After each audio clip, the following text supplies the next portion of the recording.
இந்த வீடியோவில் நம்ம பார்க்க போகிற டாபிக் பொருளாதாரத்தில் 1000 முக்கியமான நடவடிக்கைகள். ஸோ இது பார்த்தீங்கன்னா 11ஆம் வகுப்பு பொருளாதாரம். மொத்தம் 5 டாப்பிக்கள் இருக்குது. இந்த 5 டாபிக் இந்த வீடியோ நம்ம ஃபுல்லாக பார்த்துருவோம். இதுக்கான பிடிஎஃப் ப்ளஸ் ஆன்சர் கீ உங்களுக்கு வேணால் இந்த வாட்ஸ்அப் நம்பர் காணப்படி வாங்கிக்கலாம். 9344728476. வணக்கம் ஃப்ரெண்ட்ஸ், நம்ம சேனல்ல இன்னைக்கு நம்ம பார்க்க போறது 11ஆம் வகுப்பு இந்திய பொருளாதாரம் இலக்க முறை, அதாவது டிஜிட்டல் பொருளாதாரத்தில் இந்தியா ஒரு உலகளாவிய போட்டியாளர் என்று கூறியவர் Sundar Pichai, CEO Google. Digital பொருளாதாரத்தில் இந்தியா ஒரு உலகளாவிய போட்டியாளர் அப்படின்னு சொன்னவர் சுந்தர் பிச்சை, கூகுளோட சிஇஓ. ஒரு ஆண்டின் உற்பத்தி செய்யப்படும் பண்டங்கள் மற்றும் பணிகளின் மொத்த பண மதிப்பை குறிப்பது மொத்த உள்நாட்டு உற்பத்தி. ஒரு ஆண்டில் உற்பத்தி செய்யப்படும் பண்டங்கள் மற்றும் பணிகளின் மொத்த பண மதிப்பை குறிப்பது மொத்த உள்நாட்டு உற்பத்தி, ஜிடிபின்னு சொல்லுவோம். ஜிடிபியோட விரிவாக்கம் என்னன்னு பார்த்தோம்னா கிராஸ் டொமஸ்டிக் ப்ராடக்ட். அடுத்தது, ஒரு நாட்டின் மக்களின் வாழ்க்கை தரங்களின் அளவீடுகள் என்னென்னு பார்த்தோம்னா 3 இருக்கு. ஃபர்ஸ்ட் ஒன் மனிதவள மேம்பாட்டு குறியீடு, ஹியூமன் டெவலப்மெண்ட் இண்டெக்ஸ். அடுத்தது வாழ்க்கை தர குறியீடு, வாழ்க்கை தர குறியீடை PQLI அப்படின்னு சொல்றோம், அதாவது physical quality life index. First one human development index, next one physical quality life index. Third பார்த்தோம் அப்படின்னு சொன்னா மொத்த நாட்டு மகிழ்ச்சி குறியீடு. இதோட abbreviation cross national happiness index, cross national happiness index. இது மூணும் தான் ஒரு நாட்டு மக்களின் வாழ்க்கை தரத்தின் அளவீடுகள் அப்படின்னு சொல்றோம். மனிதவள மேம்பாட்டு குறியீடு, வாழ்க்கை தர குறியீடு, மொத்த நாட்டு மகிழ்ச்சி குறியீடு. அடுத்தது, மக்கள் தொகை அதிகரிக்க தொடங்கியதால் பெரும் பிரிவினை ஆண்டு என அழைக்கப்படும் ஆண்டு 1921. மக்கள் தொகை அதிகரிக்க தொடங்கியதால் பெரும் பிரிவினை ஆண்டு என அழைக்கப்படும் ஆண்டு 1921. மொத்த நாட்டு மகிழ்ச்சி என்ற தொடர் உருவாக்கப்பட்ட ஆண்டு 1972. மொத்த நாட்டு மகிழ்ச்சி என்ற தொடர் உருவாக்கப்பட்ட ஆண்டு 1972. மொத்த நாட்டு மகிழ்ச்சி என்ற தொடரை உருவாக்கியவர், மொத்த நாட்டு மகிழ்ச்சி என்ற தொடரை உருவாக்கியவர் ஜிக்மே ஜிங்யே வாங்சு. இவர் யாரு அப்படின்னு பார்த்தோம்னா பூடான் நாட்டோட 4வது மன்னர். பூடான் நாட்டோட 4வது மன்னர் ஜிக்மே ஜிங்யே வாங்சுக். இவர் தான் மொத்த நாட்டு மகிழ்ச்சி அப்படின்ற சென்டென்ஸை ஃபார்ம் பண்ணாரு. அடுத்தது, நிலைத்த முன்னேற்றம், சுற்றுச்சூழல் பாதுகாப்பு, கலாச்சார மேம்பாடு, சிறந்த நிர்வாகம் போன்றவற்றை உள்ளடக்கியது எது அப்படின்னு பார்த்தோம்னா மொத்த நாட்டு மகிழ்ச்சி. மொத்த நாட்டு மகிழ்ச்சி எதெல்லாம் உள்ளடக்கியதுன்னு பார்க்குறோம். நிலைத்த முன்னேற்றம், சுற்றுச்சூழல் பாதுகாப்பு, கலாச்சார மேம்பாடு, சிறந்த நிர்வாகம், இது எல்லாத்தையுமே உள்ளடக்கியது. அடுத்தது, தொழில்மயமான வளங்களை முழுமையாக பயன்படுத்தும் நாடுகள் வளர்ந்த பொருளாதார நாடுகள்னு அழைக்கப்படுது. தொழில்மயமான வளங்களை முழுமையாக பயன்படுத்தும் நாடுகள் வளர்ந்த பொருளாதார நாடுகள். வளர்ந்த பொருளாதார நாடுகளுக்கு எடுத்துக்காட்டு எதுன்னு பார்த்தோம்னா அமெரிக்க ஐக்கிய நாடுகள், கனடா, இங்கிலாந்து மற்றும் பிரான்ஸ். வளர்ந்த பொருளாதார நாடுகள் அமெரிக்க ஐக்கிய நாடுகள், கனடா, இங்கிலாந்து மற்றும் பிரான்ஸ். அடுத்தது, முன்னேற்றம் அடையாத, வளர்ச்சி குன்றிய, பின்தங்கிய 3ஆம் உலக நாடுகள் எவை அப்படின்னு பார்த்தோம்னா ஆப்பிரிக்கா, பங்களாதேஷ், மியான்மர், பாகிஸ்தான் மற்றும் இந்தோனேஷியா. முன்னேற்றம் அடையாத, வளர்ச்சி குன்றிய, பின்தங்கிய 3ஆம் உலக நாடுகள் அமெரிக்கா, பங்களாதேஷ், மியான்மர், பாகிஸ்தான் மற்றும் இந்தோனேஷியா. உலகின் வலிமையான மற்றும் பெரிய பொருளாதாரங்களின் வரிசையில் இந்தியா எத்தனையாவது இடம்? 7வது இடம். உலகின் வலிமையான மற்றும் பெரிய பொருளாதாரங்களின் வரிசையில் இந்தியா 7வது இடத்தில் இருக்கிறது. அடுத்தது, பொது மற்றும் தனியார் துறைகள் சேர்ந்து செயல்படுவது கலப்பு பொருளாதாரம் என்று அழைக்கப்படுகிறது. பொது மற்றும் தனியார் துறைகள் சேர்ந்து செயல்படுவது கலப்பு பொருளாதாரம் என அழைக்கப்படுகிறது. அடுத்தது, இந்தியாவில் எத்தனை சதவீத மக்கள் தங்கள் வாழ்க்கை ஆதாரமாக வேளாண் சார்ந்த நடவடிக்கைகளில் ஈடுபடுகின்றனர் அப்படின்னு பார்த்தோம்னா 60%. இந்தியாவில் வாழ்க்கை தரத்துக்காக, வாழ்க்கை ஆதாரமா வேளாண்மையை சார்ந்திருக்கிற மக்களோட சதவிகிதம் எவ்வளோன்னு பார்த்தோம்னா 60%. இந்தியாவில் மொத்த உள்நாட்டு உற்பத்தி வேளாண் துறையில் இருந்து எத்தனை சதவீதம் கிடைக்கிறது? இந்தியாவோட மொத்த உள்நாட்டு உற்பத்தி வேளாண் துறையிலிருந்து எவ்வளவு கிடைக்குது அப்படின்னு பார்த்தோம்னா 17% கிடைக்குது. அடுத்தது, உலக பொருளாதாரத்தில் இந்தியா மொத்த உள்நாட்டு உற்பத்தியில் எத்தனையாவது இடம்? உலக பொருளாதார உற்பத்தியில் இந்தியா ஜிடிபியில் மொத்த உள்நாட்டு உற்பத்தியில எத்தனாவது இடம் அப்படின்னு பார்த்தோம்னா 7வது இடம். அடுத்தது உலக பொருளாதாரத்தில் இந்தியா வாங்கும் சக்தியில் எத்தனாவது இடம்? பர்ச்சேசிங்ல இந்தியா எத்தனாவது இடம் அப்படின்னு பார்த்தோம்னா 3வது இடம். சரிங்களா? ஜிடிபில உலக அளவுல இந்தியா 7வது இடம். அதே வாங்கும் சக்தியில இந்தியா உலக அளவில 3வது இடம். அடுத்த கேள்வி, இந்தியாவின் மொத்த உள்நாட்டு உற்பத்தியில் பெரும் பங்கு வகிக்கும் துறை பணிகள் துறை. அடுத்து 2014-15 ஆண்டுகளின் உள்நாட்டு உற்பத்தி எத்தனை சதவிகிதம் அப்படின்னு பார்த்தோம்னா 7.6%. 14-15ல உள்நாட்டு உற்பத்தி சதவீதம் 7.6. அதே 2016-17 உள்நாட்டு உற்பத்தி சதவீதம் 7.1. ஓகேங்களா? மக்கள் தொகை அதிகரிக்க ஒவ்வொரு 1000 பேருக்கும் எத்தனை சதவீதத்தில் அதிகரிக்கிறது? ஒரு 1000 பேருக்கும் மக்கள் தொகை அதிகரிப்பு எவ்வளோ சதவீதம் அதிகரிக்குது அப்படின்னு பார்த்தோம்னா 1.7%. இந்தியாவில் ஆண்டுதோறும் ஏற்படும் மக்கள் தொகை பெருக்கம் எந்த நாட்டின் மொத்த மக்கள் தொகைக்கு சமமாக இருக்குது அப்படின்னு பார்த்தோம்னா ஆஸ்திரேலியாவுக்கு சமமா இருக்கு.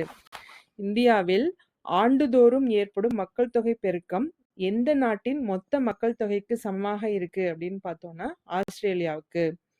அடுத்து உலக நிலப்பரப்பில் இந்தியா எத்தனை சதவீதம்? 2.4%. உலக வருவாயில் இந்தியா எத்தனை சதவீதம்? 1.2%. உலக நிலப்பரப்பில் இந்தியா 2.4%. உலக வருவாயில் இந்தியாவோட சதவீதம் பார்த்தோம் அப்படின்னா 1.2%. உலக மக்கள் தொகையில் இந்தியா எத்தனை சதவிகிதம்? உலக மக்கள் தொகையில் இந்தியாவோட சதவீதம் 17.5%. உலக மக்கள் தொகையில் எத்தனை பேரில் ஒருவர் இந்தியர் அப்படின்னு பார்த்தோம்னா 6 பேர்ல ஒருத்தர் இந்தியர். உலக மக்கள் தொகையில 6 பேர்ல ஒருத்தர் இந்தியரா இருக்கும். சரிங்களா? அடுத்தது கர்நாடகத்தின் முக்கிய தங்க சுரங்க பகுதிகள் எது அப்படின்னு பார்த்தோம்னா கோலார் தங்கவயல், மற்றொன்று ஹட்டி தங்கவயல். கர்நாடகால இருக்க தங்க சுரங்க பகுதி கோலார் மற்றும் ஹட்டி. சரிங்களா? அடுத்தது இந்திய மக்கள் தொகை 100 கோடியை தாண்டிய ஆண்டு 2001. இந்தியாவின் மக்கள் தொகை 100 கோடியை தாண்டிய ஆண்டு 2001. மக்கள் தொகை 1.33%-லிருந்து 1.25% குறைந்தது. இது சிறு பிளவு ஆண்டு என அழைக்கப்படுகிறது. அந்த ஆண்டு எதுன்னு அப்படின்னு பார்த்தோம்னா 1951. மக்கள் தொகை குறையுது அப்படின்னு சொன்னா அதை சிறு பிளவு ஆண்டு அப்படின்னு சொல்றோம். அது எவ்வளவா எந்த சதவீதம்ல இருந்து எந்த சதவீதம் குறைஞ்சது அப்படின்னு பார்த்தோம்னா 1.33ல-இருந்து 1.25 குறைஞ்சிருக்கு. அந்த ஆண்டை சிறு பிளவு ஆண்டுன்னு சொல்றோம். எந்த வருடம்னு பார்த்தோம்னா 1951. அடுத்தது இந்திய மக்கள் தொகை உயர்வு வீதம் இந்திய மக்கள் தொகை உயர்வு வீதம் 1.96லிருந்து 2% அதிகரிச்சிச்சு அப்படின்னு சொன்னா அதை மக்கள் தொகை வெடிப்பு ஆண்டு அப்படின்னு சொல்றோம். அதோட வருடம் 1961. மக்கள் தொகை அதிகரிக்குது அப்படின்னு சொன்னா அதை வெடிப்பு ஆண்டு அப்படின்னு சொல்றோம். குறைஞ்சது அப்படின்னு சொன்னா சிறு பிளவு ஆண்டு அப்படின்னு சொல்லியிருக்கோம். ஸோ மக்கள் தொகை அதிகரிப்பு அதாவது வெடிப்பு ஆண்டு 1961. அதுவே சிறு பிளவு ஆண்டு அப்படின்னு கேட்டாங்கன்னா 1951. சரிங்களா? நெக்ஸ்ட் 1000 மக்கள் தொகைக்கு பிறக்கும் குழந்தைகளின் எண்ணிக்கையை குறிப்பது. 1000 மக்கள் தொகைக்கு எவ்வளவு குழந்தைகள் பிறக்குது அப்படிங்கிற விகிதத்தை குழந்தை பிறப்பு விகிதம் அப்படின்னு சொல்றோம். 1000க்கு எத்தனை பேரு, அதுதான் குழந்தை பிறப்பு விகிதம். 1000 மக்கள் தொகைக்கு இறப்பவர்களின் எண்ணிக்கையை குறிப்பது இறப்பு விகிதம். சரிங்களா? அது எவ்வளவு எந்த ஆண்டுகள்ல எப்படி இருக்குன்னு பார்க்கலாம். 1951 பிறப்பு விகிதம் 39.9. அதே இறப்பு விகிதம் 27.4. 2001ஆம் ஆண்டு பிறப்பு விகிதம் 25.4, இறப்பு வீதம் 8.4. 2011ஆம் ஆண்டு பிறப்பு வீதம் 21.8, அதுவே இறப்பு வீதம் 7.11. சரிங்களா? மிக குறைந்த பிறப்பு விகிதம் உள்ள மாநிலம் கேரளா. பிறப்பு விகிதம் குறைவாக உள்ள மாநிலம் கேரளா. எவ்வளோன்னு பார்த்தோம்னா 14.7%. அதிக அளவு பிறப்பு விகிதம் உள்ள மாநிலம் உத்தரப்பிரதேசம். அதிக அளவு பிறப்பு விகிதம் உள்ள மாநிலம் உத்தரப்பிரதேசம். அதோட சதவீதம் 29.5%.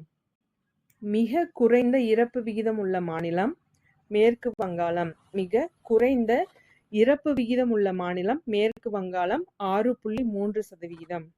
அதிக அளவு இறப்பு விகிதம் உள்ள மாநிலம் ஒரிசா 9.2%.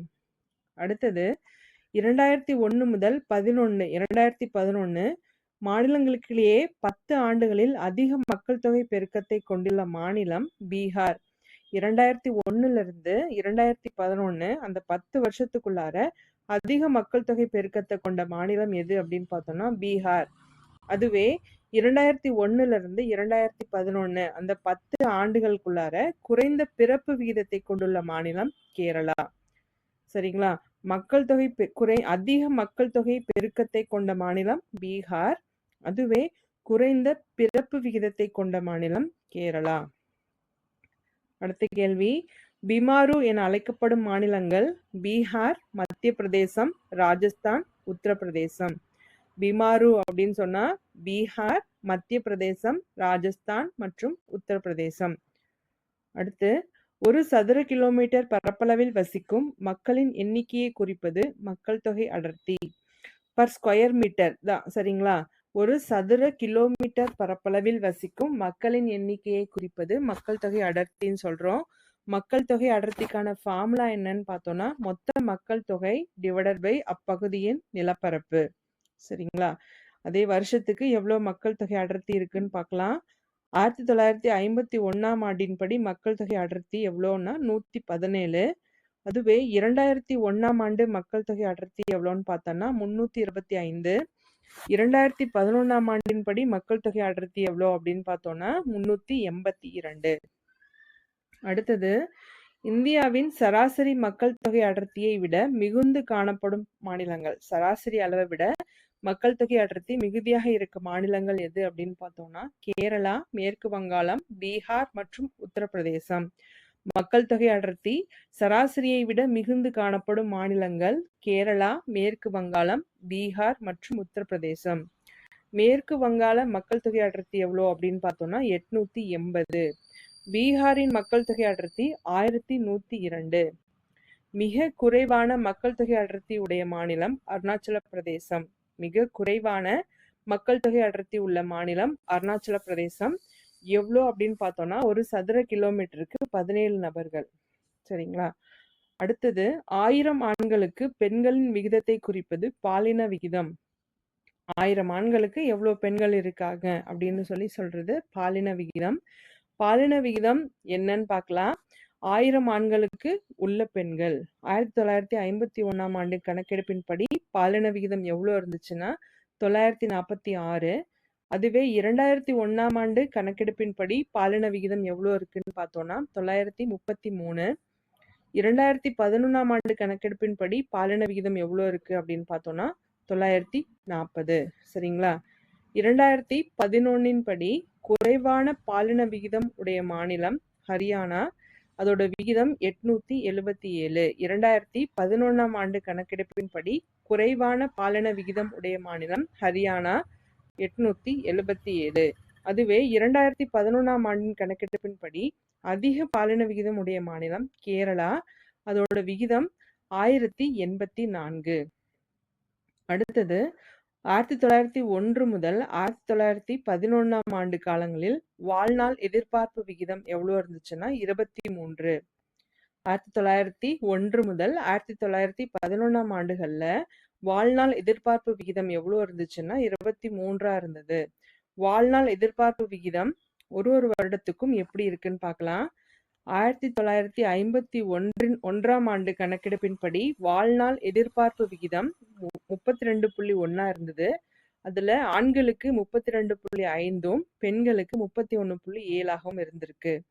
அதுவே 1991ஆம் ஆண்டின்படி வாழ்நாள் எதிர்பார்ப்பு விகிதம் மொத்தம் 58.7.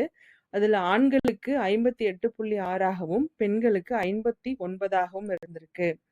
அதுவே 2001ஆம் ஆண்டு வாழ்நாள் கணக்கெடுப்பின்படி 2001ஆம் ஆண்டு கணக்கெடுப்பின்படி வாழ்நாள் எதிர்பார்ப்பு விகிதம் 62.5 இருந்திருக்கு. ஆண்களுக்கு 61.6 பெண்களுக்கு 63.3 இருந்திருக்கு.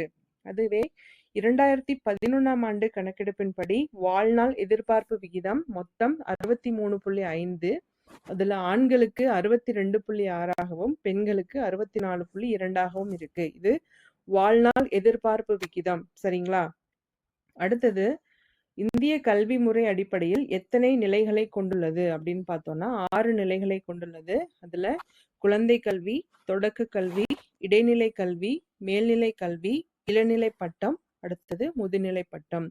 இந்தியா அதோட கல்விக் கொள்கையின் அடிப்படையில 6 நிலைகளை கொண்டுள்ளது. அவை குழந்தை கல்வி, தொடக்க கல்வி, இடைநிலை கல்வி, மேல்நிலை கல்வி, இளநிலை பட்டம் மற்றும் முதுநிலை பட்டம். அடுத்ததா நம்ம பார்க்க போறது எழுத்தறிவு விகிதம். எழுத்தறிவு விகிதம் 1951 ஆண்டு எப்படி இருந்துச்சு அப்படின்னு பார்த்தோம்னா 4 ஆண்கள்ல ஒருவர் படிச்சவரா இருந்தாங்க. அதே மாதிரி 12 பெண்கள்ல ஒருவர் படிச்சவங்களா இருந்தாங்க. சராசரியா 6 பேருக்கு ஒருவர் படிச்சவங்களா இருந்தாங்க. இது எழுத்தறிவு விகிதம் 1951 படி. அதே ஒரு ஆண்டுக்கும் எப்படி இருக்குன்னு பார்க்கலாம். எழுத்தறிவு விகிதம் 1951ஆம் ஆண்டின் படி சராசரி 18.3% படிச்சிருந்தாங்க. அதுல ஆண்கள் 27.2%, பெண்கள் 8.9% படிச்சிருந்தாங்க. அதுவே 2001ஆம் ஆண்டின் படி சராசரி எவ்வளோன்னு பார்த்தோம்னா 64.8. அவ்வளோ மக்கள் எழுத்தறிவு பெற்றிருந்தாங்க. அதுல ஆண்கள் 75.3%, பெண்கள் 53.7% படிச்சிருந்தாங்க. அதுவே 2011ஆம் ஆண்டின் படி சராசரியா பார்த்தோம்னா 74.04% மக்கள் எழுத்தறிவு பெற்றிருந்தாங்க. அதுல ஆண்கள் பார்த்தோம்னா 82.1%, பெண்கள் 65.5% படிச்சிருந்தாங்க. சரிங்களா? எழுத்தறிவு விகிதம் ஒரு மாநிலத்துக்கும் எப்படி இருக்குன்னு பார்க்கலாம். கேரளா 94%. இதுதான் இருக்கிறதுலே அதிகம். சரிங்களா? அதிக எழுத்தறிவு விகிதம் கொண்ட மாநிலம் எது அப்படின்னு பார்த்தோம்னா கேரளா 94%. அதற்கு அடுத்ததா மிசோரம் 91.3%. 3வது இடத்துல கோவா 88.7%. 4வது இடத்துல தமிழ்நாடு 80.1%. 5வது இடத்துல பீகார் 61.8%. குறைந்த எழுத்தறிவு விகிதம் கொண்ட மாநிலம் பீகார். சரிங்களா? எழுத்தறிவு விகிதத்தின்படி முதலிடத்துல இருக்கிறது கேரளா 94%. அதே தமிழ்நாட்டோட சதவீதம் எழுத்தறிவு விகிதம் பார்த்தோம்னா 80.1%. 2ஆம் இடத்துல இருக்கிறது மிசோரம் 91.3%. கோவா 88.7%. அதுவே கடைசி இடத்துல 5வது இடத்துல இருக்கிறது பீகார் 61.8%.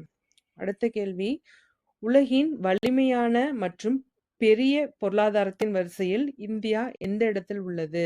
வலிமையான மற்றும் பெரிய பொருளாதாரங்களின் வரிசையில் இந்தியா 7வது இடத்துல இருக்கு. சரிங்களா? மக்கள் தொகை அதிகரிக்க துவங்கியதால் எந்த ஆண்டை பெரும் பிரிவினை ஆண்டு அப்படின்னு சொல்றோம்னா 1921. மக்கள் தொகை அதிகரிக்கிறதுனால எந்த ஆண்டை பெரும் பிரிவினை ஆண்டுன்னு சொல்றோம் அப்படின்னு பார்த்தோம்னா 1921.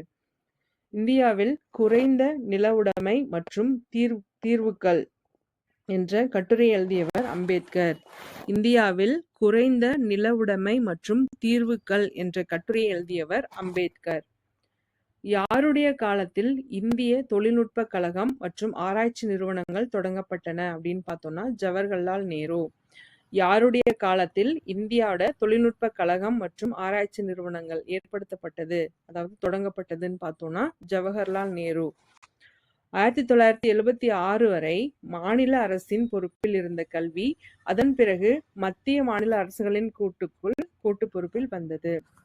1976 வரைக்கும் மாநில அரசோட பொறுப்புல இருந்த கல்வி திட்டங்கள் எல்லாமே அதுக்கப்புறமா மத்திய பிளஸ் மாநில அரசுகளோட கூட்டு பொறுப்புக்கு வந்துச்சு. சரிங்களா? அடுத்தது வரவு செலவு திட்டத்தில் 3% நிதி கல்வித்துறைக்கு ஒதுக்கப்பட்டு பெருமளவு நிதி பள்ளி கல்விக்கே செயலிடப்படுகிறது. சரிங்களா? வரவு செலவு திட்டத்துல மொத்தமா 3% எதுக்காக செலவிடுறாங்க அப்படின்னு பார்த்தோம்னா கல்வித்துறைக்காக ஒதுக்கப்படுறாங்க.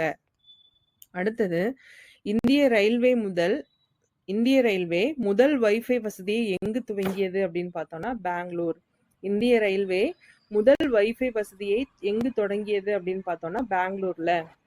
தேசிய துறைமுக வாரியம் உருவாக்கப்பட்ட ஆண்டு 1950. தேசிய துறைமுக வாரியம் உருவாக்கப்பட்ட ஆண்டு 1950. அடுத்தது நிலக்கரி உற்பத்தியில் எந்த இடத்தில் இந்தியா உள்ளது அப்படின்னு பார்த்தோம்னா 3வது இடம். நிலக்கரி உற்பத்தியில் இந்தியா 3வது இடத்தில் உள்ளது. 2011 படி அதிக எழுத்தறிவு விகிதம் பெற்றுள்ள மாநிலம் கேரளா. 2011 படி அதிக எழுத்தறிவு விகிதம் பெற்றுள்ள மாநிலம் கேரளா. 2011 படி குறைவான எழுத்தறிவு விகிதம் பெற்றுள்ள மாநிலம் பீகார். 2011 படி குறைவான எழுத்தறிவு விகிதம் பெற்றுள்ள மாநிலம் பீகார். இவற்றுள் மக்கள் தொகை அடர்த்தி மிக குறைவாக உள்ள மாநிலம் அருணாச்சல பிரதேசம். திட்டமிடுதலை நம் நாட்டில் அறிமுகப்படுத்தியவர் ஜவஹர்லால் நேரு. பொருளாதாரத்திற்கான நோபல் பரிசை அமர்த்தியா சென் பெற்ற ஆண்டு 1998.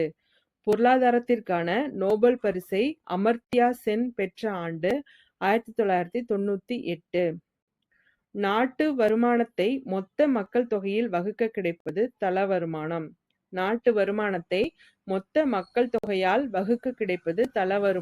சரிங்களா? அடுத்தது ஜனநாயக சமதர்மத்தை கொண்டு வந்தவர் ஜவஹர்லால் நேரு. அடுத்தது மூலதன செறிவு நுட்ப முறையில் உழைப்பாளர்கள் உபரியாக உள்ள பொருளாதாரத்தில் வேலை வாய்ப்புகளை அதிகரிப்பது கடினம் என்று தொழில்நுட்ப தெரிவு என்ற புத்தகத்தில் அமர்த்தியா சென் என்பவர் குறிப்பிட்டுள்ளார். என்ன சொல்லியிருக்காங்கன்னு பார்த்தோம்னா, மூலதன செறிவு நுட்ப முறையில் உழைப்பாளர்கள் உபரியாக உள்ள பொருளாதாரத்தில் வேலை வாய்ப்புகளை அதிகரிப்பது கடினம். சரிங்களா? உபரியாக உள்ள பொருளாதாரத்துல வேலை வாய்ப்புகளை அதிகரிப்பது கடினம் அப்படின்னு சொல்லி தொழில்நுட்ப தெரிவு அப்படின்ற புத்தகத்துல யார் எழுதியிருக்காங்கன்னு பார்த்தோம்னா அமர்த்தியா குமார் சென் அப்படின்றவர் எழுதியிருக்காங்க. சரிங்களா? அடுத்தது ஜே.சி. குமரப்பா எழுதிய புத்தகங்கள் எவை அப்படின்னு பார்த்தோம்னா நிலைத்த பொருளாதாரம், இயேசுவின் வழிமுறைகள், அடுத்தது கிறிஸ்துவம் அதன் பொருளாதாரமும். சரிங்களா? நிலைத்த பொருளாதாரம், இயேசுவின் வழிமுறைகள், 3வது கிறிஸ்துவம் அதன் பொருளாதாரமும். இது 3 புத்தகங்களை எழுதியவர் யாருன்னு கேட்டாங்கன்னா ஜே.சி. குமரப்பா. அடுத்தது இந்திய விமான போக்குவரத்து நிறுவனம் ஏர் இந்தியா மற்றும் இந்தியன் ஏர்லைன்ஸ் ஆகியவை ஒன்றாக இணைந்த ஆண்டு 27/8/2007. சரிங்களா? ஏர் இந்தியாவும் இந்தியன் ஏர்லைன்ஸும் விமான போக்குவரத்து நிறுவனங்கள் இரண்டுமே ஒன்றாக இணைந்த ஆண்டு எது அப்படின்னு பார்த்தோம்னா 27 ஆகஸ்ட் 2007. சரிங்களா? அடுத்தது பொது மற்றும் தனியார் துறைகள் சேர்ந்து செயல்படுவதை என்னன்னு சொல்லுவோம்னா கலப்பு பொருளாதாரம் அப்படின்னு சொல்லுவோம். பொது மற்றும் தனியார் துறைகள், பொதுத்துறைகள், தனியார் துறைகள் இரண்டுமே சேர்ந்து செயல்படுறத நம்ம கலப்பு பொருளாதாரம்னு சொல்லலாம். அடுத்தது மக்கள் தொகையின் இயல்புகளை பற்றிய அறிவியல் ரீதியான ஆய்வை மக்கள் தொகையியல் அப்படின்னு சொல்றோம். மக்கள் தொகையின் இயல்புகளை பற்றிய அறிவியல் ரீதியான ஆய்வு மக்கள் தொகையியல் என அழைக்கப்படுகிறது. 2011 மக்கள் தொகை கணக்கெடுப்பின்படி இளைஞர்களின் மக்கள் தொகை அளவில் உள்ளதாக இது மக்கள் தொகை மாறுதலை குறிக்கிறது. 2011 ஆண்டு மக்கள் தொகை கணக்கெடுப்பின்படி இளைஞர்களின் மக்கள் தொகை அளவில் உள்ளதாக இது மக்கள் தொகை மாறுதலை குறிக்கிறது. அடுத்தது பி.ஆர். அம்பேத்கர் இந்திய பொருளாதார பிரச்சனைகளை எதன் அடிப்படையில் ஆராய்ந்தார் அப்படின்னு பார்த்தோம்னா இந்திய ரூபாயின் சிக்கல்கள் மூலமா ஆராய்ந்தாரு. பி.ஆர். அம்பேத்கர் இந்திய பொருளாதார பிரச்சனைகளை எதன் அடிப்படையில் ஆராய்கிறார் அப்படின்னு பார்த்தோம்னா இந்திய ரூபாயின் சிக்கல்கள் மூலமா ஆராய்கிறாரு. அடுத்தது வி.கே.ஆர்.வி. ராவ் யாருடைய மாணவராக இருந்தார் அப்படின்னு பார்த்தோம்னா ஜே.எம். கீன்ஸ் அப்படின்றவரோட மாணவர். வி.கே.ஆர்.வி. ராவ் யாருடைய மாணவர் அப்படின்னு பார்த்தோம்னா ஜே.எம். கீன்ஸ் அப்படின்றவரோட மாணவர். பெரும் பிரிவினை ஆண்டு எது அப்படின்னா 1921. அதே சிறு பிளவு ஆண்டு எதுன்னு பார்த்தோம்னா 1951. மக்கள் தொகை வெடிப்பு ஆண்டு 1961. இந்தியாவின் இரும்பு பாதையின் நீளம் 63,000 கிலோமீட்டர். மின்மயமாக்கப்பட்ட பாதையின் நீளம் 13,000 கிலோமீட்டர். புதுப்பிக்க இயலாத மின் ஆற்றல் மூலங்கள் எவை அப்படின்னு பார்த்தோம்னா நிலக்கரி, பெட்ரோலியம், இயற்கை வாயு. அதுவே புதுப்பிக்கக்கூடிய மின் சக்தி மூலங்கள் எவைன்னு பார்த்தோம்னா சூரிய சக்தி, காற்று சக்தி, அலைகள் சக்தி, புவி வெப்ப சக்தி மற்றும் உயிரி எரிவாயு சக்தி. சரிங்களா? புதுப்பிக்கக்கூடிய வளங்கள் எவை அப்படின்னு பார்த்தோம்னா காடுகள், வனவிலங்குகள், காற்று, கடல் வளங்கள், நீர்மின் சக்தி, உயிரின தொகுதி மற்றும் காற்றாலை மின் உற்பத்தி. இது எல்லாமே புதுப்பிக்கக்கூடிய வளங்கள். அதுவே புதுப்பிக்க இயலாத வளங்கள் எது அப்படின்னு பார்த்தோம்னா படிம எரிபொருட்கள், நிலக்கரி, பெட்ரோலியம், கனிம வளங்கள். படிம எரிபொருட்கள், நிலக்கரி, பெட்ரோலியம், கனிம வளங்கள் இவை எல்லாமே புதுப்பிக்க இயலாத வளங்கள் அப்படின்னு சொல்றோம். சரியா? அடுத்தது இந்தியா 32.8% 8 லட்சம் சதுர கிலோமீட்டர் நிலப்பரப்புடன் உலகில் எத்தனையாவது இடத்தை பெற்றுள்ளது? இந்தியா உலக அளவுல அதோட நிலப்பரப்பு 7%. எவ்வளோ அப்படின்னு பார்த்தோம்னா 32.8 லட்சம் சதுர கிலோமீட்டர்ஸ். இந்தியா 32.8 லட்சம் சதுர கிலோமீட்டர் நிலப்பரப்புடன் உலகின் எத்தனையாவது இடத்தை பெற்றுள்ளது அப்படின்னு பார்த்தோம்னா 7வது. சரிங்களா? அதோட சதவீதம் எவ்வளோன்னு பார்த்தோம்னா 2.42%. உலக நிலப்பரப்புல இந்தியாவோட சதவீதம், இந்திய நிலப்பரப்பின் சதவீதம் 2.42. இந்தியாவோட இடம் 7வது இடம். இந்தியாவோட மொத்த நிலப்பரப்பு எவ்வளோன்னு பார்த்தோம்னா 32.8 லட்சம் சதுர கிலோமீட்டர்ஸ். ஓகேங்களா? அடுத்தது 2007ஆம் ஆண்டு கணக்கீட்டின்படி இந்தியாவின் காடுகள் எத்தனை மில்லியன் ஹெக்டேர்ஸ் அப்படின்னு பார்த்தோம்னா 69.09 மில்லியன் ஹெக்டேர்ஸ். 2007ஆம் ஆண்டு கணக்கெடுப்பின்படி இந்தியாவின் காடுகள் எவ்வளோ அப்படின்னு பார்த்தோம்னா 69.09 மில்லியன் ஹெக்டேர்ஸ். நெக்ஸ்ட், இந்தியாவின் காடுகள் மொத்த நிலப்பரப்பின் எத்தனை சதவீதம் அப்படின்னு பார்த்தோம்னா 21.02%. இந்தியாவோட நிலப்பரப்புல மொத்தத்துல காடுகளோட சதவீதம் பார்த்தோம் அப்படின்னு சொன்னா 21.02%. காடுகளை அதோட வகைகள் மூலமா பிரிக்கிறோம், பிளஸ் அதோட அளவும் பார்க்க போறோம். காடுகளின் பரப்பளவு மொத்த காடுகள் எவ்வளவு அப்படின்னு பார்த்தோம்னா 69.09 மில்லியன் ஹெக்டேர்ஸ். அதுல அடர்ந்த காடுகள் 8.35 மில்லியன் ஹெக்டேர்ஸ். ஓரளவு அடர்ந்த காடுகள் 31.90 மில்லியன் ஹெக்டேர்ஸ். அதுவே பரந்தவெளி காடுகள் எவ்வளோன்னு பார்த்தோம்னா 28.84 மில்லியன் ஹெக்டேர்ஸ். சரிங்களா? காடுகளோட மொத்த அளவு 69.09 மில்லியன் ஹெக்டேர்ஸ். அதுல அடர்ந்த காடுகள் 8.35 மில்லியன் ஹெக்டேர்ஸும் ஓரளவு அடர்ந்த காடுகள் 39.9 மில்லியன் ஹெக்டேர்ஸ் இருக்கு. அதுவே பரந்தவெளி காடுகள் 28.84 மில்லியன் ஹெக்டேர்ஸ் இருக்கு. சரிங்களா? நிலக்கரி உற்பத்தியில் இந்தியாவோட இடம் எவ்வளோன்னு பார்த்தோம்னா 3வது இடம். நிலக்கரி உற்பத்தியில் இந்தியாவோட இடம் 3வது இடம். எந்த மாநில நிலக்கரி வயல்களில் இருந்து அதிக அளவு நிலக்கரி கிடைக்குது அப்படின்னு பார்த்தோம்னா மேற்கு வங்காளம் மற்றும் ஜார்க்கண்ட். மேற்கு வங்காளம், ஜார்க்கண்ட்ல இருக்க நிலக்கரி வயல்களை தான் அதிக அளவு நிலக்கரி கிடைக்கிறதா சொல்றாங்க. அடுத்து இந்தியாவில் உள்ள இருப்பு எவ்வளோன்னு பார்த்தோம்னா இந்தியாவில் ஹேமடைட் 14,630 மில்லியன் டன்னும் மேக்னடைட் 10,619 மில்லியன் டன்னும் இருப்புல இருக்கு.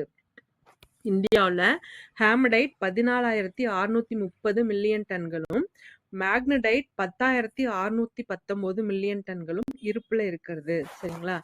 அலுமினியம் தயாரிக்க பயன்படும் முக்கிய தாது எது அப்படின்னு பார்த்தோம்னா பாக்சைட். அலுமினியம் தயாரிக்க பயன்படும் முக்கிய தாது பாக்சைட்.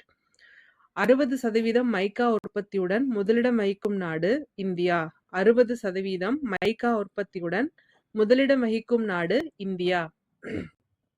அடுத்தது சுத்திகரிக்கப்படாத எண்ணெய் எடுக்கப்படும் இடங்கள் எங்கெங்கன்னு பார்த்தோம்னா சுத்திகரிக்கப்படாத எண்ணெய் எடுக்கப்படும் இடங்கள் டிக்பாய் பாடர்பூர்ல இருக்கு, நாகர்காட்டிகா காசிம்பூர்ல இருக்கு, பல்லியரியா ருத்ராப்பூர்ல, சிவசாகர் மார்ன் அசாமின், காம்போ வளைகுடா, அங்கலேஸ்வரர், காலோஸ் குஜராத்ல இருக்கு. சரிங்களா? எங்கெங்க சுத்திகரிக்கப்படாத எண்ணெய்கள் எடுக்கப்படுது அப்படின்னு பார்த்தோம்னா டிக்பாய் பாடர்பூர். சரிங்களா? டிக்பாய் பாடர்பூர். அடுத்தது நாகர்காட்டிகா காசிம்பூர், பல்லியரியா ருத்ராப்பூர், சிவசாகர் மார்ன் அசாமின், காம்போ வளைகுடா, காம்போ வளைகுடா, அங்கலேஸ்வரர், அங்கலேஸ்வர், காலோல் குஜராத்ல இருக்கு. சரிங்களா? காலோல் குஜராத்.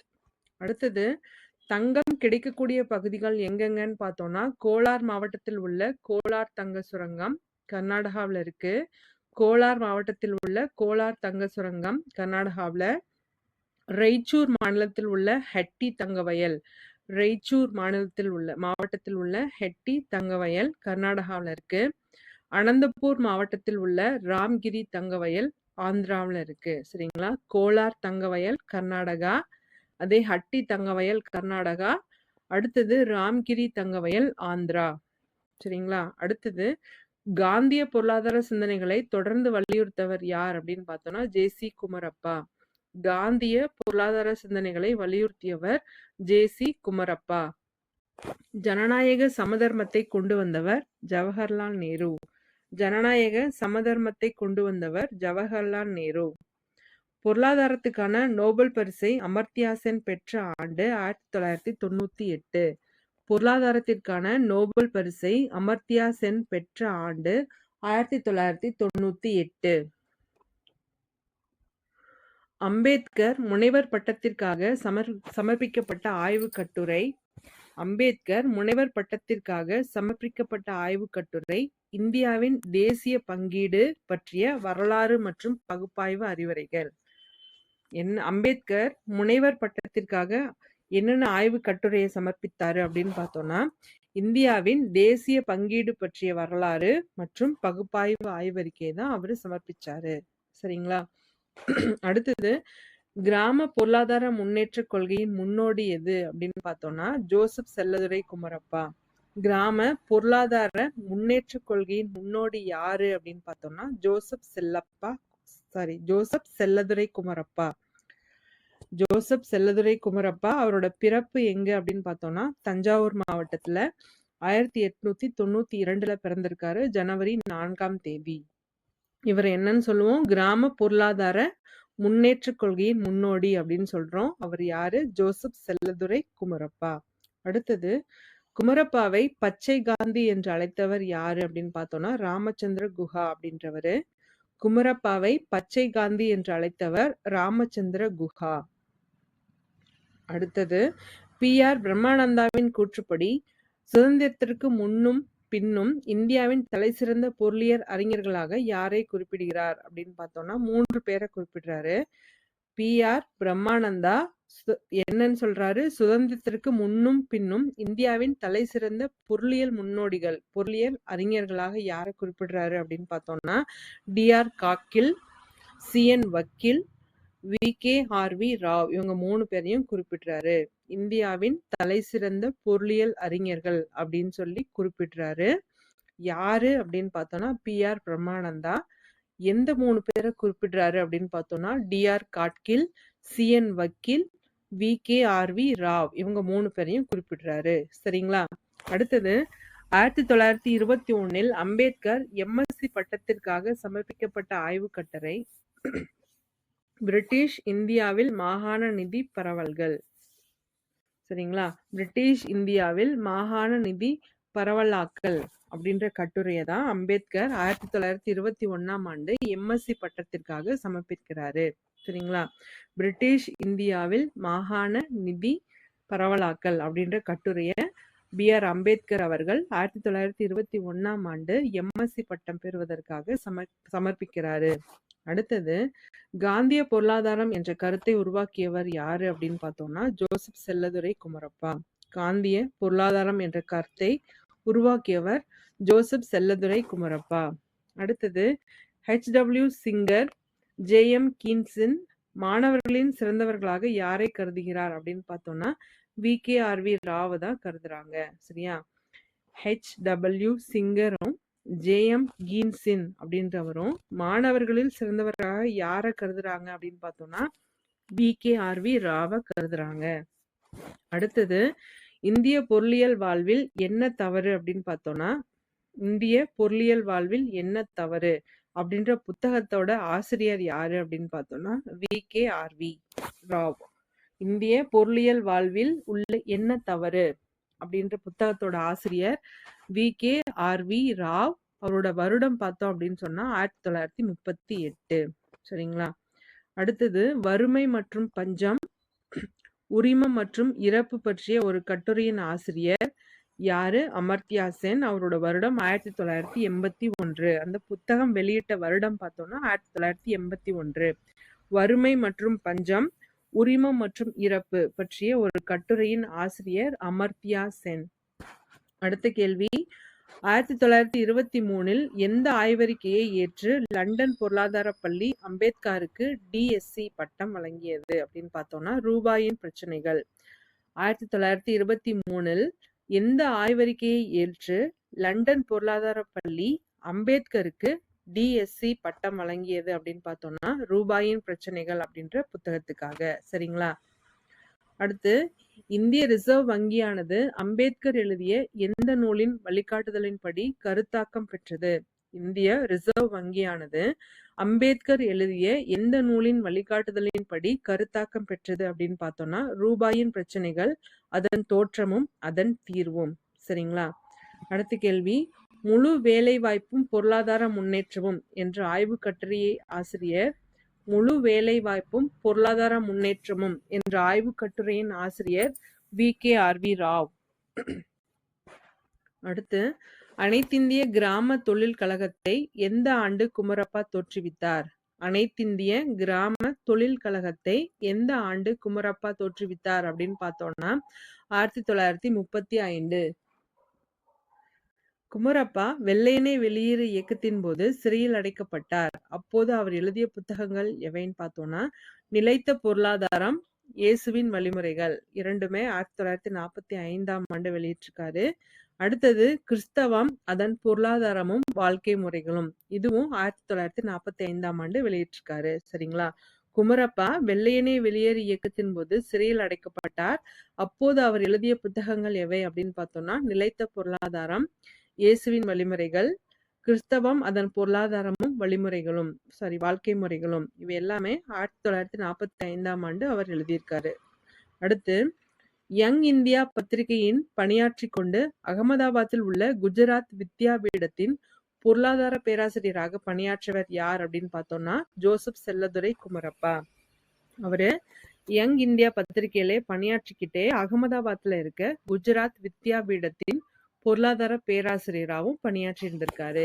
அவர் யாரு அப்படின்னு பார்த்தோம்னா Joseph Chelladurai Kumarappa. Young India பத்திரிகையில பணியாற்றிட்டே அகமதாபாத்ல இருக்க குஜராத் வித்யாபீடத்தோட பொருளாதார பேராசிரியராகவும் இருந்திருக்காரு. அடுத்தது, இந்தியாவின் சுற்றுச்சூழலில் சூழலியல் குறித்து அடித்தளமிட்டவர் யார் அப்படின்னு பார்த்தோம்னா ஜோசப் செல்லதுரை குமரப்பா. இந்தியாவின் சூழலியல் குறித்து அடித்தளமிட்டவர் யாரு அப்படின்னு பார்த்தோம்னா ஜோசப் செல்லதுரை குமரப்பா. அடுத்தது, உலக வறுமையை ஒழிப்பதில் சிறந்த கொள்கைகளை வகுத்தவர் உலக வறுமையை ஒழிப்பதில் சிறந்த கொள்கைகளை வகுத்து தந்தவர் யார் அப்படின்னு பார்த்தோம்னா VKRV ராவ்.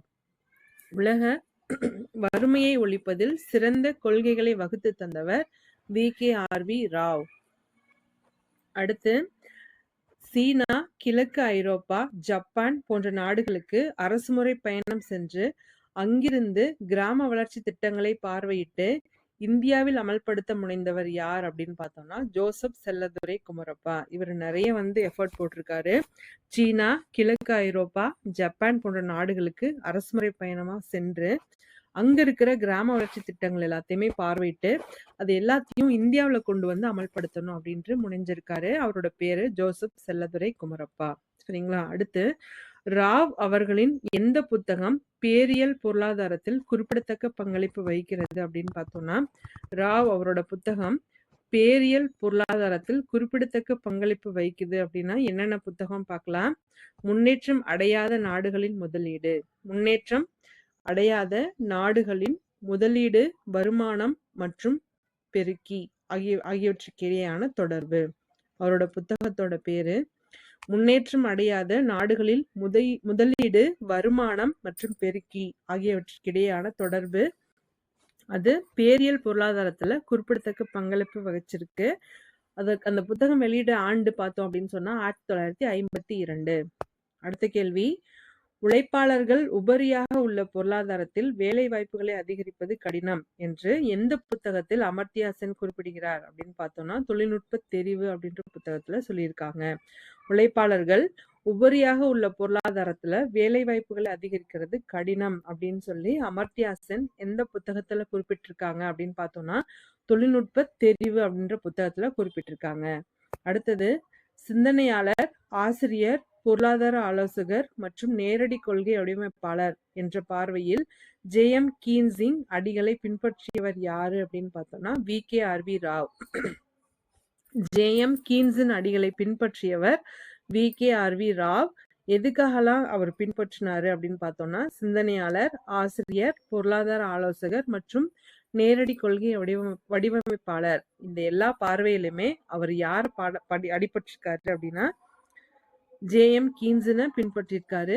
சரிங்களா? அடுத்தது ராவ் தேசிய அளவிலான 3 ஆராய்ச்சி நிறுவனங்களை உருவாக்கினார். அது என்னென்ன நிறுவனம் பார்த்தோம்னா டெல்லி பொருளாதார பள்ளி. ராவ் 3 தேசிய அளவிலான ஆராய்ச்சி நிறுவனங்களை அவர் உருவாக்கியிருக்காரு.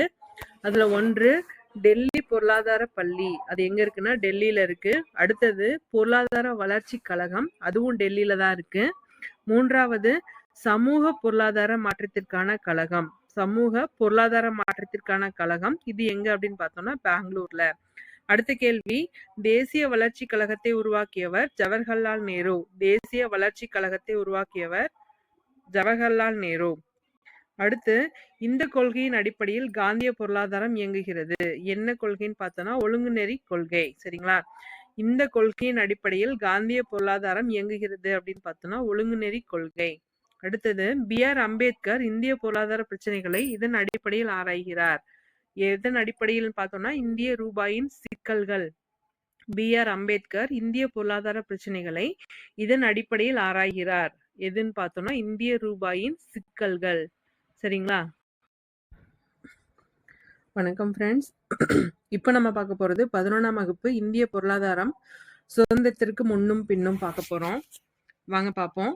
வாஸ்கோட காமா இந்தியாவிற்கு எங்கு எப்போது வந்தார் அப்படின்னு பார்த்தோம்னா 1498ஆம் ஆண்டு மே மாதம் 20ஆம் தேதி கோழிக்கோடு, அங்கதான் முதல்ல இந்தியாவுக்குள்ளார வாஸ்கோட காமா வந்தாரு. 1498ஆம் ஆண்டு மே மாதம் 20ஆம் நாள். அடுத்து ஆங்கில கிழக்கிந்திய கம்பெனி ஆரம்பிக்கப்பட்ட ஆண்டு 1601. ஆங்கில கிழக்கிந்திய கம்பெனி ஆரம்பிக்கப்பட்ட ஆண்டு 1601. 1614 சர் தாமஸ் ரோ யாரிடம் தொழிற்சாலைகள் அமைக்க அனுமதி பெறுவதில் வெற்றி பெற்று இந்தியாவின் பல பகுதிகளை ஆக்கிரமித்து சென்றார் அப்படின்னு பார்த்தோம்னா ஜஹாங்கீர். 1614 சர் தாமஸ் ரோ அப்படின்றவரு தொழிற்சாலைகள் அமைக்கிறதுக்காக அனுமதி பெற்று இந்தியாவோட பல பகுதிகளில் ஆக்கிரமித்தாரு அப்படின்னு பார்த்தோம்னா ஜஹாங்கீரோட அனுமதியோட தான். சரிங்களா? அடுத்து ஆங்கில பாராளுமன்றம் இந்தியாவை ஆளும் அதிகாரத்தை கிழக்கிந்திய கம்பெனியிடம் இருந்து ஆங்கிலேயருக்கு மாற்றி ஒரு சட்டம் இயற்றிய ஆண்டு. ஆங்கிலேயர்களோட பாராளுமன்றம் இந்தியாவை ஆளும் அதிகாரத்தை கிழக்கிந்திய கம்பெனியிடமிருந்து ஆங்கிலேயருக்கு மாற்றி ஒரு சட்டம் இயற்றிய ஆண்டு 1858. வணிக மூலதன காலம் அப்படின்னு எதுன்னு பார்த்தோம்னா 1757 இருந்து 1813 வரைக்கும். அதே தொழில் மூலதன காலம் எது அப்படின்னு பார்த்தோம்னா 1813 இருந்து 1858 வரைக்கும். நிதி மூலதன காலம் எது அப்படின்னு பார்த்தோம்னா 19ஆம் நூற்றாண்டில் இறுதி வருடங்களில் இருந்து சுதந்திரம் அடைந்த வரையிலான காலங்களை நம்ம நிதி மூலதன காலம் அப்படின்னு சொல்றோம். 19ஆம் நூற்றாண்டின் இறுதியிலிருந்து சுதந்திரம் அடைந்த காலம் வரைக்குமே நிதி மூலதன காலம்னு அழைக்கப்படுது. அடுத்தது 1793ஆம் ஆண்டு நிரந்தர சொத்துரிமை சட்டத்தை யார் அறிமுகப்படுத்தினார் அப்படின்னு பார்த்தோம்னா லார்ட் காரன்வாலிஸ் அப்படின்றவர் தான் அறிமுகப்படுத்தினாரு. 1793ஆம் ஆண்டு நிரந்தர சொத்துரிமை சட்டத்தை அறிமுகப்படுத்தியவர் யார் அப்படின்னு பார்த்தோம்னா லார்ட் காரன்வாலிஸ் அப்படின்றவர் தான் அறிமுகப்படுத்தினாரு. நிரந்தர சொத்துரிமை சட்டத்தை உருவாக்கிய பிறகு ஆங்கில கிழக்கிந்திய கம்பெனி உருவாகிய முறை எது அப்படின்னு பார்த்தோம்னா ஜமீன்தார் முறை. நிரந்தர சொத்துரிமை சட்டத்திற்கு அப்புறமா ஆங்கில கிழக்கிந்திய கம்பெனிகள் உருவாக்கிய முறை ஜமீன்தாரி முறை. ரயத்வாரி முறை முதலில் எங்கு அறிமுகப்படுத்தப்பட்டது அப்படின்னு பார்த்தோம்னா தமிழ்நாடு. தமிழ்நாட்டுல தான் முதல்ல ரயத்வாரி முறையை அறிமுகப்படுத்தினாங்க. அடுத்தது, ஆசியாவின் 3வது முக்கிய பொருளாதாரம் மிகுந்த நாடு இந்தியா. ஆசியாவிலேயே 3வது முக்கிய பொருளாதார நாடு எது அப்படின்னு பார்த்தோம்னா இந்தியா. இந்திய அரசு தனது முதல் தொழில் கொள்கையை அறிமுகப்படுத்தப்பட்ட ஆண்டு 1948 ஏப்ரல் 6. இந்திய அரசு தனது முதல் தொழில் கொள்கையை அறிமுகப்படுத்திய ஆண்டு 1948 ஏப்ரல் 6. 1948 தொழில் கொள்கையின் முக்கிய நோக்கம் எது அப்படின்னு பார்த்தோம்னா இந்தியாவில் கலப்பு பொருளாதாரம். 1956ஆம் ஆண்டு தொழில்துறை தீர்மான கொள்கை எந்த துறைக்கு முக்கியத்துவம் கொடுத்தது அப்படின்னு பார்த்தோம்னா பொதுத்துறைக்கு. 56ஆம் ஆண்டு தொழில்துறை தீர்மான கொள்கை எந்த துறைக்கு முக்கியத்துவம் கொடுத்தது அப்படின்னு பார்த்தோம்னா பொதுத்துறைக்கு தான் முக்கியத்துவம் கொடுத்திருக்கு. அடுத்தது, வேளாண் துறையில் தொழில்நுட்ப மாற்றங்களை ஏற்படுத்தி ஒரு திருப்புமுனையாக அமைந்தது எது அப்படின்னு பார்த்தோம்னா பசுமை புரட்சி. வேளாண் துறையில் தொழில்நுட்ப மாற்றங்களை ஏற்படுத்தி ஒரு திருப்புமுனையாக அமைந்த புரட்சி பசுமை புரட்சி. 1960-61 7 மாவட்டங்களில் வழிநடத்தும் திட்டம் என்ற புதிய தொழில்நுட்ப முறை அறிமுகப்படுத்தப்பட்டது. அந்த திட்டம் எது அப்படின்னு பார்த்தோம்னா அதிக விளைச்சல் தரும் ரகங்களை உற்பத்தி செய்வதற்கான திட்டம். 1960 61 7 மாவட்டங்கள்ல வழிநடத்தும் திட்டம் அப்படின்ற ஒரு புதிய தொழில்நுட்ப கொள்கை அறிமுகப்படுத்துச்சு. அந்த திட்டம் என்ன அப்படின்னு பார்த்தோம்னா அதிக விளைச்சல் மற்றும் ரகங்களை உற்பத்தி செய்யற திட்டம். சரிங்களா? அடுத்தது, 2வது பசுமை புரட்சியின் நோக்கம் 2006-2007 214 மில்லியன் டன்களாக இருந்த உணவுப் பயிர் உற்பத்தியை 2020 எத்தனை மில்லியன் டன்கள் அளவுக்கு உயர்த்துதல் அப்படின்னு பார்த்தோம்னா 400 டன்கள் அளவுக்கு உயர்த்தது. 2வது பசுமை புரட்சியோட நோக்கம் என்ன அப்படின்னு பார்த்தோம்னா 2006-7 ஆண்டுகள்ல 214 மில்லியன் டன்களாக இருந்த உற்பத்தியை 2020ஆம் ஆண்டு 400 டன்களாக உயர்த்துறதா அந்த 2வது பசுமை புரட்சியோட நோக்கமா இருந்திருக்கு. அடுத்து, புதிய வேளாண் நிதியை எந்தெந்த பெயர்களில் அழைக்கப்படுகிறது? புதிய வேளாண் தொழில்நுட்பம், விதை உரங்கள் தண்ணீர் தொழில்நுட்பம் மற்றும் பசுமை புரட்சி. புதிய வேளாண் நிதி திட்டங்களை நம்ம என்னென்ன பெயர்களை அழைக்கலாம் அப்படின்னு பார்த்தோம்னா புதிய வேளாண் தொழில்நுட்பம், விதை உரங்கள் தண்ணீர் தொழில்நுட்பம், 3வது பசுமை புரட்சி. அடுத்து, வேளாண்மையின் வளர்ச்சி விகிதத்தை அடுத்த 15 ஆண்டுகளில் எத்தனையாக உயர்த்த திட்டமிட்டுள்ளது அப்படின்னு பார்த்தோம்னா 5-6% உயர்த்தறதுக்கு திட்டமிட்டிருக்காங்க. வேளாண்மையின் வளர்ச்சி விகிதம் அடுத்த 15 ஆண்டுகளில் 5-6% உயர்த்த திட்டம் போட்டிருக்காங்க. சரிங்களா? முதல் எஃகு தொழிற்சாலை எங்கு அமைக்கப்பட்டிருக்கு அப்படின்னு பார்த்தோம்னா ஜாரியாவில், குல்டி அப்படின்ற இடத்துல தான் அமைக்கப்பட்டிருக்கு. முதல் எஃகு தொழிற்சாலை எங்க அமைஞ்சிருக்கு அப்படின்னு பார்த்தோம்னா ஜாரியாவில் குல்டின்ற இடத்துல. சரிங்களா? அடுத்து, வங்காள இரும்பு தொழில் கம்பெனி நிறுவனப்பட்ட ஆண்டு 1870. வங்காள இரும்பு தொழில் கம்பெனி நிறுவனப்பட்ட ஆண்டு 1870. 1970 பெரிய அளவிலான இரும்பு எஃகு தொழிற்சாலை அமைக்கப்பட்ட இடம் ஜாம்ஷெட்பூர். 1970 பெரிய அளவிலான இரும்பு எஃகு தொழிற்சாலை அமைக்கப்பட்ட இடம் ஜாம்ஷெட்பூர். 1919 JJSCCO தொழிற்சாலை எங்கு தொடங்கப்பட்டது அப்படின்னு பார்த்தோம்னா பான்பூர். சரிங்களா? 1919 JJSCO தொழிற்சாலை எங்கு தொடங்கப்பட்டது அப்படின்னு பார்த்தோம்னா பான்பூர்ல. அடுத்து, முதலில் நிறுவப்பட்ட பொதுத்துறை நிறுவனம் எது அப்படின்னு பார்த்தோம்னா பத்ராவதியில் உள்ள விஸ்வேஸ்வரய்யா இரும்பு எஃகு தொழில் நிறுவனம். முதல்ல நிறுவப்பட்ட ஒரு பொதுத்துறை நிறுவனம் எது அப்படின்னு பார்த்தோம்னா பத்ராவதியில இருக்கு. அது என்ன அப்படின்னு பார்த்தோம்னா விஸ்வேஸ்வரய்யா இரும்பு எஃகு தொழில் நிறுவனம். அடுத்து, மத்திய பிரதேசத்தில் உள்ள பிலாய் பொது நிறுவனத்திற்கு உதவி செய்த நாடு எது அப்படின்னு பார்த்தோம்னா ரஷ்யா. மத்திய பிரதேசத்தில் உள்ள பிலாய் பொது நிறுவனத்திற்கு உதவி செய்த நாடு ரஷ்யா. மேற்கு வங்காளத்தில் உள்ள துர்காப்பூர் பொதுத்துறை நிறுவனத்திற்கு உதவிய நாடு இங்கிலாந்து. மேற்கு வங்காளத்தில் உள்ள துர்காப்பூர் பொதுத்துறை நிறுவனத்திற்கு உதவிய நாடு இங்கிலாந்து. ஒரிசாவில் உள்ள ரூர்கேலா பொதுத்துறை நிறுவனத்திற்கு உதவிய நாடு ஜெர்மனி. ஒரிசாவில் உள்ள ரூர்கேலா பொதுத்துறை நிறுவனத்திற்கு உதவிய நாடு ஜெர்மனி. இந்திய நிறுவனம் SAIL செயில் எப்போது நிறுவப்பட்டது அப்படின்னு பார்த்தோம்னா 1974. செயில் நிறுவப்பட்ட ஆண்டு 1974. உலகளவில் இந்திய எஃகு உற்பத்தியில் எத்தனையாவது இடம் அப்படின்னு பார்த்தோம்னா 8வது இடம். உலகளவில் இந்தியா எஃகு உற்பத்தியில் 8வது இடத்தை வகிக்கிறது. உலகளவில் இந்தியா கச்சா சணல் உற்பத்தியில் எத்தனையாவது இடம் அப்படின்னு பார்த்தோம்னா முதலிடம். உலகளவில் இந்தியா கச்சா சணல் உற்பத்தியில் 2வது இடத்தை வகிக்கிறது. முதலிடத்தில் வகிக்கிறது. உலகில் சணல் பொருட்கள் ஏற்றுமதியில் இந்தியா எத்தனையாவது இடம் அப்படின்னு பார்த்தோம்னா 2வது இடம். உலகளவில் சணல் பொருட்கள் ஏற்றுமதியில் இந்தியா 2வது இடத்தை வகிக்கிறது.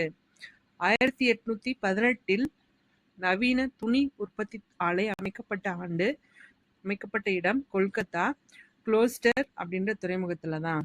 1818 நவீன துணி உற்பத்தி ஆலை அமைக்கப்பட்ட இடம் கொல்கத்தாவில் இருக்க குளோஸ்டர் துறைமுகத்துல. அடுத்தது 1854 மும்பையின் நூற்பு மற்றும் நெசவு கம்பெனி உருவாக்கியவர் KGN டேப்பேர் அப்படின்றவர். 1854 மும்பையில நூற்பு மற்றும் நெசவு கம்பெனி உருவாக்கியவர் KGN டேப்பேர் அப்படின்றவர். அடுத்தது இந்தியாவின் வேளாண் சார்ந்த தொழில்களில் பருத்தி தொழிலுக்கு அடுத்தபடியாக உள்ள தொழில் சர்க்கரை தொழில். பருத்தி தொழிலுக்கு அடுத்தபடியா இருக்கிற தொழில் எது அப்படின்னு பார்த்தோம்னா சர்க்கரை தொழில். சர்க்கரை உற்பத்தியில் இந்திய அளவில் 1/3 அளவு எந்த மாநிலத்தில் பெறப்பட்டுள்ளது அப்படின்னு பார்த்தோம்னா மகாராஷ்டிரா. சர்க்கரை உற்பத்தியில 1/3 எங்க நடக்குது அப்படின்னு பார்த்தோம்னா மகாராஷ்டிரால. உலகின் 3வது பெரிய தொழிலாக இந்தியாவில் விளங்குவது எது அப்படின்னு பார்த்தோம்னா நைட்ரஜனை பயன்படுத்தி தயாரிக்கும் உர தொழில்கள். இந்தியாவில் உலக அளவுல 3வது பெரிய தொழில் எது அப்படின்னு பார்த்தோம்னா நைட்ரஜனை பயன்படுத்தி தயாரிக்கும் உர தொழில். சரிங்களா, அது இந்தியாவில் நடக்குது. உலக அளவுல 3வது இடத்துல நம்ம இருக்கோம். எதை உற்பத்தி செய்யறோம் அப்படின்னு பார்த்தோம்னா நைட்ரஜனை பயன்படுத்தி தயாரிக்கும் உர தொழில்கள். சரிங்களா. அடுத்தது 1812 இயந்திரத்தால் செய்யப்படும் காகித ஆலை உருவாக்கப்பட்ட இடம் வங்காளத்தில் செராம்பூர் அப்படின்ற இடத்துல. 1812 இயந்திரங்களால் செய்யப்படும் காகித ஆலை உருவாக்கப்பட்ட இடம் வங்காளத்தில் செராம்பூர் அப்படின்ற இடத்துல. உலகில் உள்ள காகித தொழிற்சாலைகளின் பட்டியலில் இந்தியா எந்த இடத்துல இருக்கு அப்படின்னு பார்த்தோம்னா 15வது இடம். காகித தொழிற்சாலைகள் பட்டியல்ல உலக அளவுல இந்தியா 15வது இடத்துல இருக்கு. அடுத்தது இயற்கையான பட்டு தயாரிப்பில் இந்தியா எந்த இடத்துல இருக்கு அப்படின்னு பார்த்தோம்னா 2வது இடம். இயற்கையான பட்டு தயாரிப்புல இந்தியா 2வது இடத்துல இருக்கு. அடுத்து இயற்கையான பட்டு தயாரிப்புல முதலிடம் யாரு அப்படின்னு பார்த்தோம்னா சீனா. இயற்கையான பட்டு தயாரிப்பில் முதலிடத்துல இருக்கிறது சீனா. இயற்கையான பட்டு தயாரிப்பில் இந்தியா உலக அளவில் எத்தனை சதவீதம் உற்பத்தியை கொண்டுள்ளது அப்படின்னு பார்த்தோம்னா 16%. இயற்கையான பட்டு தயாரிப்புல இந்தியா உலக அளவுல 2வது இடத்துல இருக்கு நம்ம பார்த்தோம். நம்ம உற்பத்தி சதவிகிதம் எவ்வளவு அப்படின்னு பார்த்தோம்னா 16%. இந்தியா வணிக அடிப்படையில் உற்பத்தி செய்யும் பட்டு துணிகளின் வகைகள் எவ்வளோ அப்படின்னு பார்த்தோம்னா 5. எந்த வகையான பட்டுகளை நம்மளாம் உற்பத்தி செய்யறோம் அப்படின்னு பார்த்தோம்னா மல்பெரி பட்டு, வெப்பமண்டல டஸ்ஸர் பட்டு, ஓக் டஸ்ஸர் பட்டு, முகா பட்டு. சரிங்களா, மல்பெரி பட்டு, வெப்பமண்டல டெசர் பட்டு, ஓக் டெசர் பட்டு, முகா பட்டு. 1889 முதல் முறையாக எண்ணெய் கிணறு தோண்டப்பட்ட இடம் அஸ்ஸாம்ல இருக்க டிக்பாய் அப்படின்ற இடத்துல தான். 1881 முதலா எண்ணெய் கிணறு தோண்டப்பட்ட இடம் அஸ்ஸாம்ல டிக்பாய் அப்படின்ற இடத்துல. 1956 ONGC எண்ணெய் பரிவாயு கழகம் அமைக்கப்பட்ட இடம் உத்தரகாண்ட் மாநிலத்தில் உள்ள டேராடூன். ONGC எண்ணெய் கழகம் உருவாக்கப்பட்ட இடம் எங்கன்னு பார்த்தோம்னா உத்தரகாண்ட்ல இருக்க டேராடூன் அப்படின்ற இடத்துல. வருடம் 1956. குறு உற்பத்தி நிறுவனங்களின் தொழிற்சாலை மற்றும் உபகரணங்களுக்கான முதலீடு எவ்வளோ அப்படின்னு பார்த்தோம்னா 25 லட்சம் வரைக்கும் முதலீடு செய்யறாங்க. குறு உற்பத்தி நிறுவனங்கள்ல உபகரண முதலீடு எவ்வளோ அப்படின்னு பார்த்தோம்னா 25 லட்சம். அதுவே சிறு உற்பத்தி நிறுவனங்களின் தொழிற்சாலை மற்றும் உபகரணங்களுக்கான முதலீடு 25 லட்சம் முதல் 5 கோடிகள் வரை. அதே நடுத்தர உற்பத்தி நிறுவனங்களின் தொழிற்சாலை மற்றும் உபகரணங்களுக்கான முதலீடு 5 கோடியிலிருந்து 10 கோடி வரைக்கும். சரிங்களா. அதே குறு சேவை நிறுவனங்களின் உபகரணங்களுக்கான முதலீடு 10 லட்சம் வரை. குறு சேவை நிறுவனங்களின் உபகரணங்களுக்கான முதலீடு 10 லட்சம் வரை. அதுவே சிறு சேவை நிறுவனங்களில் உபகரணங்களுக்கான முதலீடு 10 லட்சம் முதல் 2 கோடி வரை. சிறு சேவை நிறுவனங்களில் உபகரணங்களுக்கான முதலீடு 10 லட்சம் முதல் 2 கோடி வரை. நடுத்தர சேவை நிறுவனங்களில் உபகரணங்களுக்கான முதலீடு 2 கோடி முதல் 5 கோடி வரை. நடுத்தர சேவை நிறுவனங்களில் உபகரணங்களுக்கான முதலீடு 2 கோடி முதல் 5 கோடி வரை. அரசாங்கத்தின் பங்குகள் பெரும்பான்மை கொண்ட வங்கிகள். அரசாங்கத்தின் பங்குகள் பெரும்பான்மை கொண்ட வங்கிகள் எது அப்படின்னு சொன்னா பொதுத்துறை வங்கிகள். அடுத்து பொதுத்துறை வங்கிகள் எது அப்படின்னு பார்த்தோம்னா SBI இருக்குங்களா, ஸ்டேட் பேங்க் ஆஃப் இந்தியா, அது ஒரு பொதுத்துறை வங்கி. அடுத்து பொதுத்துறை வங்கிக்கான பாரத் ஸ்டேட் வங்கியில் இந்திய அரசு எவ்வளவு பங்குகளை கொண்டுள்ளது அப்படின்னு பார்த்தோம்னா 58.6%. பொதுத்துறை வங்கியான பாரத ஸ்டேட் வங்கியில் இந்திய அரசு எவ்வளவு பங்குகளை கொண்டுள்ளது அப்படின்னு பார்த்தோம்னா 58.6%.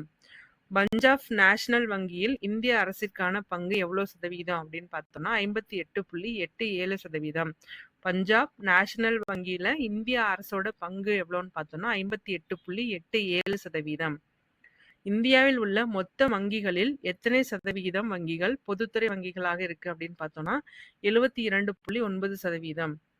இந்தியாவில் இருக்க மொத்த வங்கிகள்ல எத்தனை சதவீத வங்கிகள் பொதுத்துறை வகையை சேர்ந்தவை அப்படின்னு பார்த்தோம்னா 72.9%.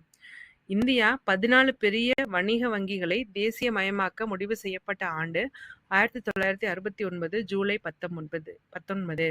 இந்தியா 14 பெரிய வணிக வங்கிகளை தேசியமயமாக்கமா முடிவு செய்யப்பட்ட ஆண்டு அப்படின்னு பார்த்தோம்னா 1969. 1980 இந்திய அரசு மேலும் எத்தனை வங்கிகளை தேசியமயமாக்கியது அப்படின்னு பார்த்தோம்னா 6. 1969 இந்தியா 14 பெரிய வங்கிகளை தேசியமயமாக்கமா மாத்துறதுக்காக முடிவு பண்ணுச்சு. அப்புறம் 1980 இன்னும் 6 வங்கிகளை தேசியமயமாக்க அது முடிவு பண்ணுச்சு. சரிங்களா? மொத்தமா அப்போ 14 + 6 20 வங்கிகளை தேசியமயமாக்கம் பண்ணிருக்கு.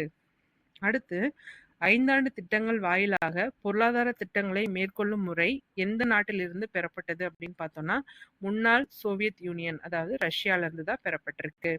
5 ஆண்டு திட்டங்கள் வாயிலாக பொருளாதார திட்டங்களை மேற்கொள்ளும் முறை எந்த நாட்டிலிருந்து பெறப்பட்டது அப்படின்னு பார்த்தோம்னா ரஷ்யால இருந்து. அடுத்து இதுவரை இந்தியா எத்தனை 5 ஆண்டு திட்டங்களை செயல்படுத்தியுள்ளது அப்படின்னு பார்த்தோம்னா 12 5ஆண்டு திட்டங்களை செயல்படுத்தியுள்ளது. இதுவரைக்கும் இந்தியா 12 5ஆண்டு திட்டங்களை செயல்படுத்தி இருக்கு. அடுத்து இந்தியாவின் இறுதியான 5ஆண்டு திட்டம் எது அப்படின்னு பார்த்தோம்னா 12வது 5ஆண்டு திட்டம். அந்த வருஷம் 2012 இருந்து 2017 வரைக்கும். இந்தியா இறுதியா நடைமுறைப்படுத்தப்பட்ட 5ஆண்டு திட்டம் எது அப்படின்னு பார்த்தோம்னா 12வது 5ஆண்டு திட்டம். அதுக்கான ஆண்டு 2012 முதல் 2017 வரை. 5ஆண்டு திட்டங்களுக்கு பதிலாக அறிமுகப்படுத்தப்பட்ட திட்டம் நிதி ஆயோக். 5ஆண்டு திட்டம் கடைசியா அறிமுகப்படுத்தினது 12வது 5ஆண்டு திட்டம், வருடம் 2017 வரை.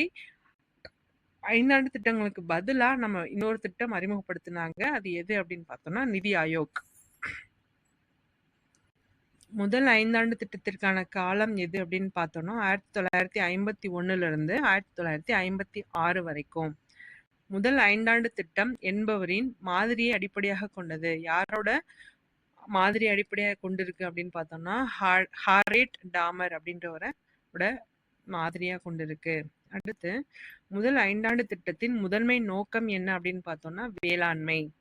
முதல் 5ஆண்டு திட்டம் வளர்ச்சியோட வெற்றி எவ்வளோ அப்படின்னு பார்த்தோம்னா 3.6%. முதல் 5ஆண்டு திட்டம் வளர்ச்சி வெற்றி எவ்வளோ அப்படின்னு பார்த்தோம்னா 3.6%. அதுவே 2வது 5ஆண்டு திட்டத்திற்கான காலம் 1956 இருந்து 1961 வரைக்கும். 2ஆம் 5ஆண்டு திட்டம் யாருடைய மாதிரி அடிப்படையாக கொண்டிருக்கு அப்படின்னு பார்த்தோம்னா பிசி மகளனோபிஸ் அப்படின்றவரோட மாதிரிகளை தான் அடிப்படையாக கொண்டிருக்கு. அதே 2வது 5ஆண்டு திட்டத்தோட முக்கிய நோக்கம் என்ன அப்படின்னு பார்த்தோம்னா தொழில் முன்னேற்றம். முதல் 5ஆண்டு திட்டத்தோட நோக்கம் வேளாண்மை. 2வது 5ஆண்டு திட்டத்தோட முக்கிய நோக்கம் தொழில் மற்றும் அதோட முன்னேற்றம். 2வது 5ஆண்டு திட்டத்தோட வளர்ச்சி எவ்வளோன்னு பார்த்தோம்னா 4.1%. 3வது 5ஆண்டு திட்டம் நிகழ்த்தப்பட்ட ஆண்டு 1961 இருந்து 1966 வரைக்கும். இந்த திட்டம் யாரோட திட்டம் அப்படின்னு பார்த்தோம்னா காட்கில் அப்படின்றவரோட திட்டம். இவரோட மாதிரிகளை தான் இது அடிப்படையா கொண்டிருக்கும். 3வது ஐந்தாண்டு திட்டம் காட்கில் அப்படின்றவரோட மாதிரிகளை அடிப்படையா கொண்டிருக்கு. 3வது ஐந்தாண்டு திட்டத்தோட முக்கிய நோக்கம் என்ன அப்படின்னு பார்த்தோம்னா சுதந்திரமான பொருளாதாரம் மற்றும் சுய முன்னேற்ற நிலையை ஏற்படுத்துதல். சுதந்திரமான பொருளாதார சுய முன்னேற்ற நிலையை ஏற்படுத்துதல் தான் 3வது ஐந்தாண்டு திட்டத்தோட முக்கிய நோக்கம். அடுத்து பார்த்தோம் அப்படின்னு சொன்னா 4வது ஐந்தாண்டு திட்டம் அதோட காலம் 1969 இருந்து 74 வரைக்கும்.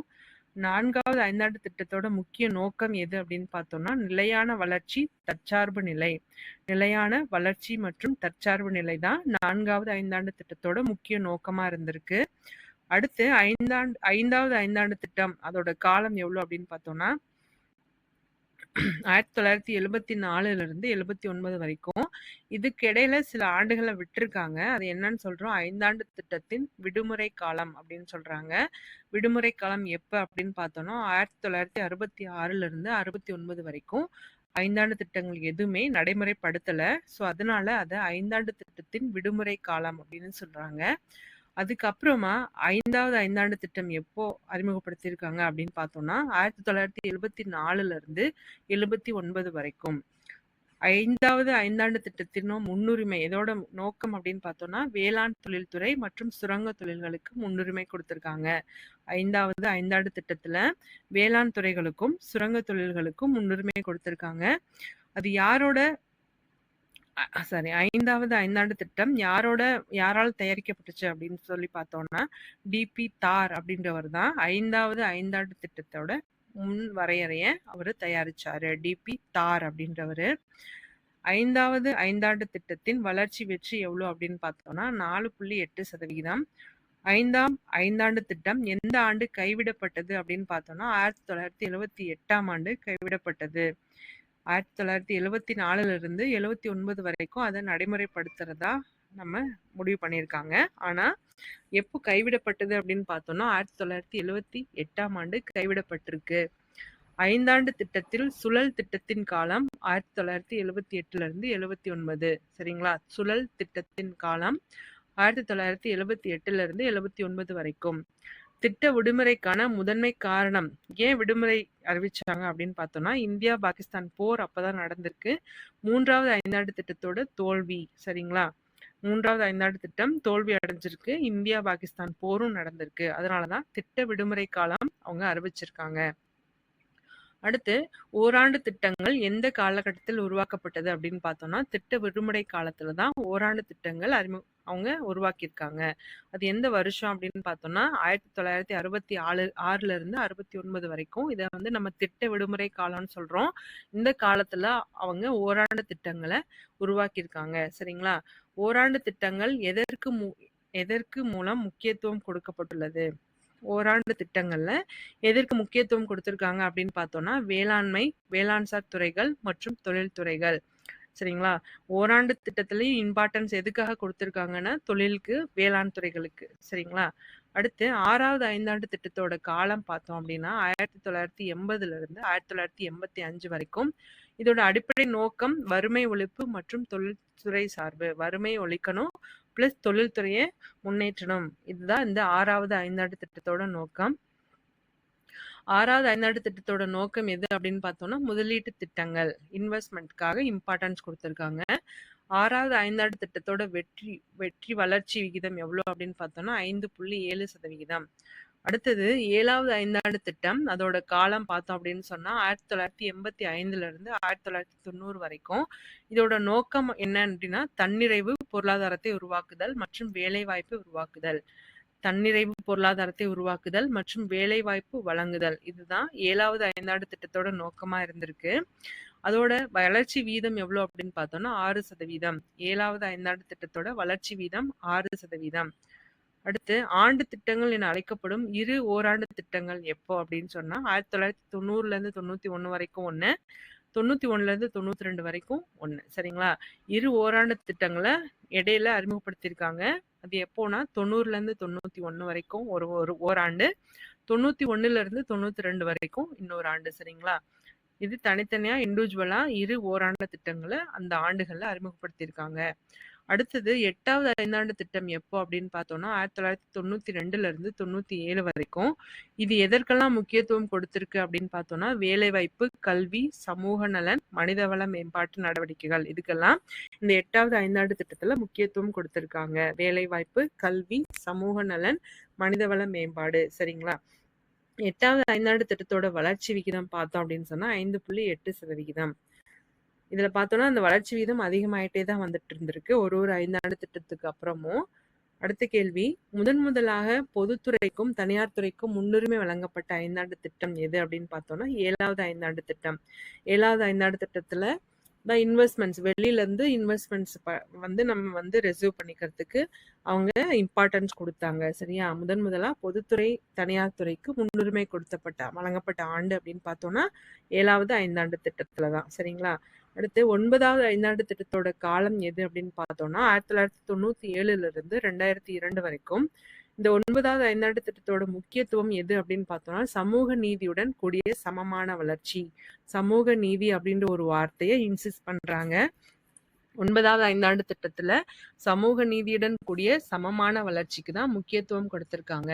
அதுவே 10வது ஐந்தாண்டு திட்டத்தோட காலம் எது அப்படின்னு பார்த்தோம்னா 2002ல இருந்து 2007 வரைக்கும். இந்தியாவிற்கான புதிய பொருளாதார கொள்கை எந்த ஐந்தாண்டு திட்டத்துல அறிமுகப்படுத்தப்பட்டது அப்படின்னு பார்த்தோம்னா 8வது ஐந்தாண்டு திட்டத்துல. புதிய பொருளாதார கொள்கை இந்தியாவுல அறிமுகப்படுத்தப்பட்ட அந்த ஆண்டு எப்ப அப்படின்னு பார்த்தோம்னா 8வது ஐந்தாண்டு திட்டத்தோட ஆண்டுல தான். சரிங்களா? அடுத்து 11ஆம் ஐந்தாண்டு திட்டத்தோட காலம் 2007ல இருந்து 2012 வரைக்கும். 11ஆம் ஐந்தாண்டு திட்டத்தோட முக்கிய நோக்கம் எது அப்படின்னு பார்த்தோம்னா விரைவான மற்றும் அதிகமான உள்ளடங்கிய வளர்ச்சி. விரைவான மற்றும் அதிகமான உள்ளடக்கிய வளர்ச்சி தான் இந்த 11ஆம் ஐந்தாண்டு திட்டத்தோட முக்கிய நோக்கமா இருந்திருக்கு. அடுத்தது 12ஆம் ஐந்தாண்டு திட்டம் காலம் எது அப்படின்னு பார்த்தோம்னா 2012ல இருந்து 2017 வரைக்கும். இதோட முக்கிய நோக்கம் எது அப்படின்னு பார்த்தோம்னா விரைவான அதிகமான உள்ளடக்கிய மற்றும் நிலையான வளர்ச்சி. சரிங்களா? 12ஆம் ஐந்தாண்டு திட்ட வளர்ச்சி இலக்கு எவ்வளவு அப்படின்னா 8%. அடுத்து எந்த ஐந்தாண்டு திட்டத்தில் அடுத்த 10 ஆண்டுகளில் தல வருவாயை 2 மடங்காக உயர்த்த இலக்கு நிர்ணயிக்கப்பட்டது அப்படின்னு பார்த்தோம்னா 10வது ஐந்தாண்டு திட்டத்துல தான்.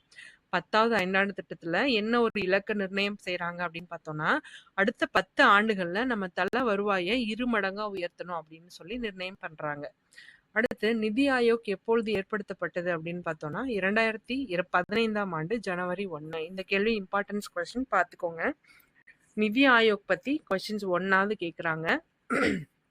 நிதி ஆயோக் ஏற்படுத்தப்பட்ட ஆண்டு 2015 ஜனவரி 1.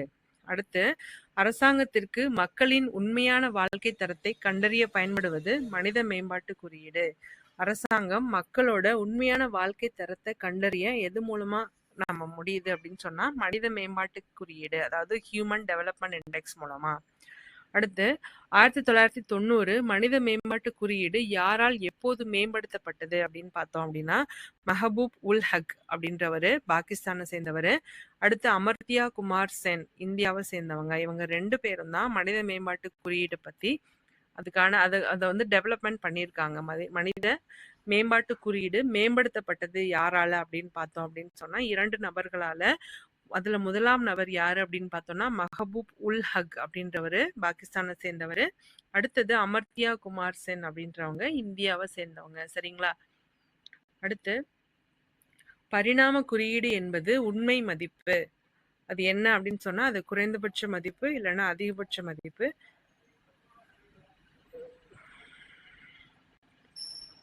பரிணாம குறியீடு என்பது ஒரு உண்மையான மதிப்பு. சரிங்களா? அடுத்து மனித மேம்பாட்டு குறியீட்டிற்கான கணக்கீடானது மனித வளர்ச்சிக்கான முக்கிய அம்சங்களை புறக்கணித்துள்ளது அப்படின்னு கூறுவது யார் அப்படின்னு பார்த்தோம்னா பிஸ்வஹீத் குஹா அப்படின்றவரு. மனித மேம்பாட்டு குறியீட்டிற்கான கணக்கீடு மனித வளர்ச்சிக்கான முக்கிய அம்சங்களை புறக்கணித்துள்ளது அப்படின்னு கூறியவர் பிஸ்வஹீத் குஹா அப்படின்றவரு. அடுத்து ஐக்கிய நாடுகள் மேம்பாட்டு திட்டத்தில் மனித மேம்பாட்டு அறிக்கையினை பொறுத்துள்ளது. ஐக்கிய நாடுகள் மேம்பாட்டு திட்டத்தின் மனித மேம்பாட்டு அறிக்கையை பெற்றுள்ளது HDLI. அடுத்து மனித மேம்பாட்டு குறியீட்டில் முதல் 3 நாடுகள் எவை அப்படின்னு பார்த்தோம்னா நார்வே, ஆஸ்திரேலியா மற்றும் சுவிட்சர்லாந்து. மனித மேம்பாட்டு குறியீட்டில் முதல் 3 இடம் பெற்ற நாடுகள் நார்வே, ஆஸ்திரேலியா மற்றும் சுவிட்சர்லாந்து. அடுத்து வாழ்க்கை குறியீட்டு எண்ணை, அதாவது பிசிக்கல் குவாலிட்டி லைஃப் இண்டெக்ஸ், அதை உருவாக்கியவர் யார் அப்படின்னு பார்த்தோம்னா டி மோரிஸ் அப்படின்றவர். வாழ்க்கை குறியீட்டு எண்ணை உருவாக்கியவர் டி மோரிஸ். அடுத்து உடல் மற்றும் பணம் சார்ந்த மேம்பாட்டை குறியிடுவது HDI. உடல் மற்றும் பணம் சார்ந்த மேம்பாட்டை குறிப்பது HDI. அது என்னன்னா ஹியூமன் டெவலப்மெண்ட் இண்டெக்ஸ். அடுத்து உடல் சார்ந்த மேம்பாட்டை மட்டும் குறிப்பது எது அப்படின்னு பார்த்தோம்னா physical quality life index, PQLI. உடல் சார்ந்த மேம்பாட்டை மட்டும் குறிப்பது PQLI, physical quality life index. அடுத்து இந்திய தொழில்கள் எத்தனை வகைப்படும் அப்படின்னு பார்த்தோம்னா 4 வகைப்படும். முதலில் நிறுவப்பட்ட பொதுத்துறை நிறுவனம் எது அப்படின்னு பார்த்தோம்னா விஸ்வேஸ்வரய்யா இரும்பு தொழிற்சாலை. சரிங்களா? அடுத்து சணல் தொழிற்சாலையில் முதலாக உருவாக்கப்பட்ட இடம் ரேஷ்ரா. சணல் தொழிற்சாலை முதன்முறையாக உருவாக்கப்பட்ட இடம் ரேஷ்ரா. இந்தியா எஃகு உற்பத்தியில் எத்தனையாவது இடத்தில் வைக்கிறது அப்படின்னு பார்த்தோம்னா 8வது இடம். இந்தியா எஃகு உற்பத்தியில் எத்தனையாவது இடம் வைக்குது அப்படின்னு பார்த்தோம்னா 8வது இடம். வணக்கம் ஃப்ரெண்ட்ஸ், இப்போ நம்ம பார்க்க போறது 11ஆம் வகுப்பு இந்தியாவின் மேம்பாடு அனுபவங்கள் டாபிக்கு கீழே இருக்க கொஸ்டின்ஸ் அண்ட் ஆன்சர் பார்க்கலாம் வாங்க. எல்பிஜி என்பதன் பொருள் என்ன அப்படின்னு பார்த்தோம்னா தாராளமயம், தனியார் மயம் மற்றும் உலகமயமாதல். இது 3 தான் எல்பிஜி அப்படின்றதோட பொருள். தாராளமயம், தனியார் மயம் மற்றும் உலகமயமாதல். அடுத்து புதிய பொருளாதார கொள்கையின் முக்கிய தூண்கள் எவை அப்படின்னு பார்த்தோம்னா தாராளமயம், தனியார் மயம் மற்றும் உலகமயமாதல். இது 3 தான் புதிய பொருளாதார கொள்கையின் முக்கிய தூண்கள். அடுத்து பொதுத்துறை நிறுவனம் மற்றும் உரிமையை தனியாருக்கு மாற்றுவதை என்னன்னு சொல்லுவாங்கன்னா தனியார் மயமாதல் அப்படின்னு சொல்லுவோம். பொதுத்துறை நிறுவனங்களோட உரிமையை தனியாருக்கு மாற்றுவதை தனியார் மயமாதல் அப்படின்னு நம்ம சொல்லலாம். உள்நாட்டு பொருளாதாரத்தையும் ஏனைய உலக பொருளாதாரத்தையும் இணைப்பது உலகமயமாதல். உள்நாட்டு பொருளாதாரத்தையும் உலக பொருளாதாரத்தையும் இணைக்கிறத என்னன்னு சொல்லுவோம் உலகமயமாதல் அப்படின்னு சொல்லுவோம். உலகமயமாதலின் நேர்மறை விளைவுகள் என்னென்ன அப்படின்னு பார்த்தோம்னா சந்தை விரிவாக்கம், உள்கட்டமைப்பு வளர்ச்சி, உயர்ந்த வாழ்க்கை தரம் மற்றும் பன்னாட்டு ஒத்துழைப்பு. உலகமயமாதலின் நேர்மறை விளைவுகள் என்ன அப்படின்னு பார்த்தோம்னா சந்தை விரிவாக்கம், உள்கட்டமைப்பு வளர்ச்சி, உயர்ந்த வாழ்க்கை தரம் மற்றும் பன்னாட்டு ஒத்துழைப்பு. அதுவே உலகமயமாக்கலில் எதிர்மறை விளைவுகள் என்னென்ன அப்படின்னு பார்த்தோம்னா நெருக்கடியான ஒரு போட்டி இருக்கும், முற்றுரிமை அதிகரிப்பு. உலகமயமாக்கல்ல எதிர்மறை விளைவுகள் என்னென்ன அப்படின்னு பார்த்தோம்னா நெருக்கடி, போட்டி, முற்றுரிமை அதிகரிப்பு. அடுத்த கேள்வி, பொதுத்துறை நிறுவனங்களின் பங்குகளை பிற தனியார் நிறுவனங்கள் அல்லது வங்கிகளுக்கு விற்பது என்ன அப்படின்னு சொல்லுவோம்னா முதலீடு விலக்கல் அப்படின்னு சொல்லுவோம். பொதுத்துறை நிறுவனங்களோட பங்குகளை தனியார் நிறுவனங்களுக்கு இல்ல வங்கிகளுக்கு விற்கிறத நம்ம என்னன்னு சொல்லுவோம்னா முதலீட்டு விலக்கல் அப்படின்னு சொல்லுவோம். தாராளமயமாக்கலின் நேர்மறை விளைவுகள் என்ன அப்படின்னு பார்த்தோம்னா தாராளமயமாக்கலின் நேர்மறை விளைவுகள் வெளிநாட்டு முதலீடு அதிகரிப்பு, உற்பத்தி அதிகரிப்பு, தொழில்நுட்ப வளர்ச்சி மேம்பாடு மற்றும் ஜிடிபி வளர்ச்சி வீதம் அதிகரிப்பு. சரிங்களா? தாராளமயமாக்கலின் நேர்மறை விளைவுகள் என்ன அப்படின்னு பார்த்தோம்னா வெளிநாட்டு முதலீடு அதிகரிப்பு, உற்பத்தி அதிகரிப்பு, தொழில்நுட்ப வளர்ச்சி மேம்பாடு மற்றும் ஜிடிபி வளர்ச்சி வீதம் அதிகரிப்பு. அடுத்து புதிய தொழில் கொள்கையை அறிவிக்கப்பட்ட ஆண்டு 1991 ஜூலை 24. புதிய தொழில் கொள்கை அறிவிக்கப்பட்ட ஆண்டு 1991 ஜூலை 24. இந்தியாவோட ஜிடிபி வளர்ச்சி எப்படி இருக்குன்னு பார்க்கலாம். அந்த வருடத்துக்கு ஏற்ற மாதிரி 2014ஆம் ஆண்டு 5.6%, 2015ஆம் ஆண்டு 6.4%, 2016ஆம் ஆண்டு 7%, 2017ஆம் ஆண்டு 7.1% இந்தியாவோட ஜிடிபி வளர்ச்சி. அடுத்து வெளிநாட்டு நேரடி முதலீடு நம்ம என்னன்னு சொல்லுவோம்னா FDI அப்படின்னு சொல்லுவோம். வெளிநாட்டு நேரடி முதலீடு FDI. அதே வெளிநாட்டு தொகுப்பு முதலீடு FPI அப்படின்னு சொல்லுவோம். அடுத்து பன்னாட்டு பண நிதியம் அப்படின்றத IMF அப்படின்னு சொல்றோம். பன்னாட்டு பண நிதியம் IMF. அடுத்து உள்நாட்டு மொத்த உற்பத்தி GDP, கிராஸ் டொமஸ்டிக் ப்ராடக்ட், உள்நாட்டு மொத்த உற்பத்தி GDP. அடுத்து வெளிநாட்டு முதலீட்டு ஊக்குவிப்பு வாரியம் வெளிநாட்டு முதலீட்டு ஊக்குவிப்பு வாரியம் அப்படின்றத FIPP அப்படின்னு சொல்றோம். சரிங்களா?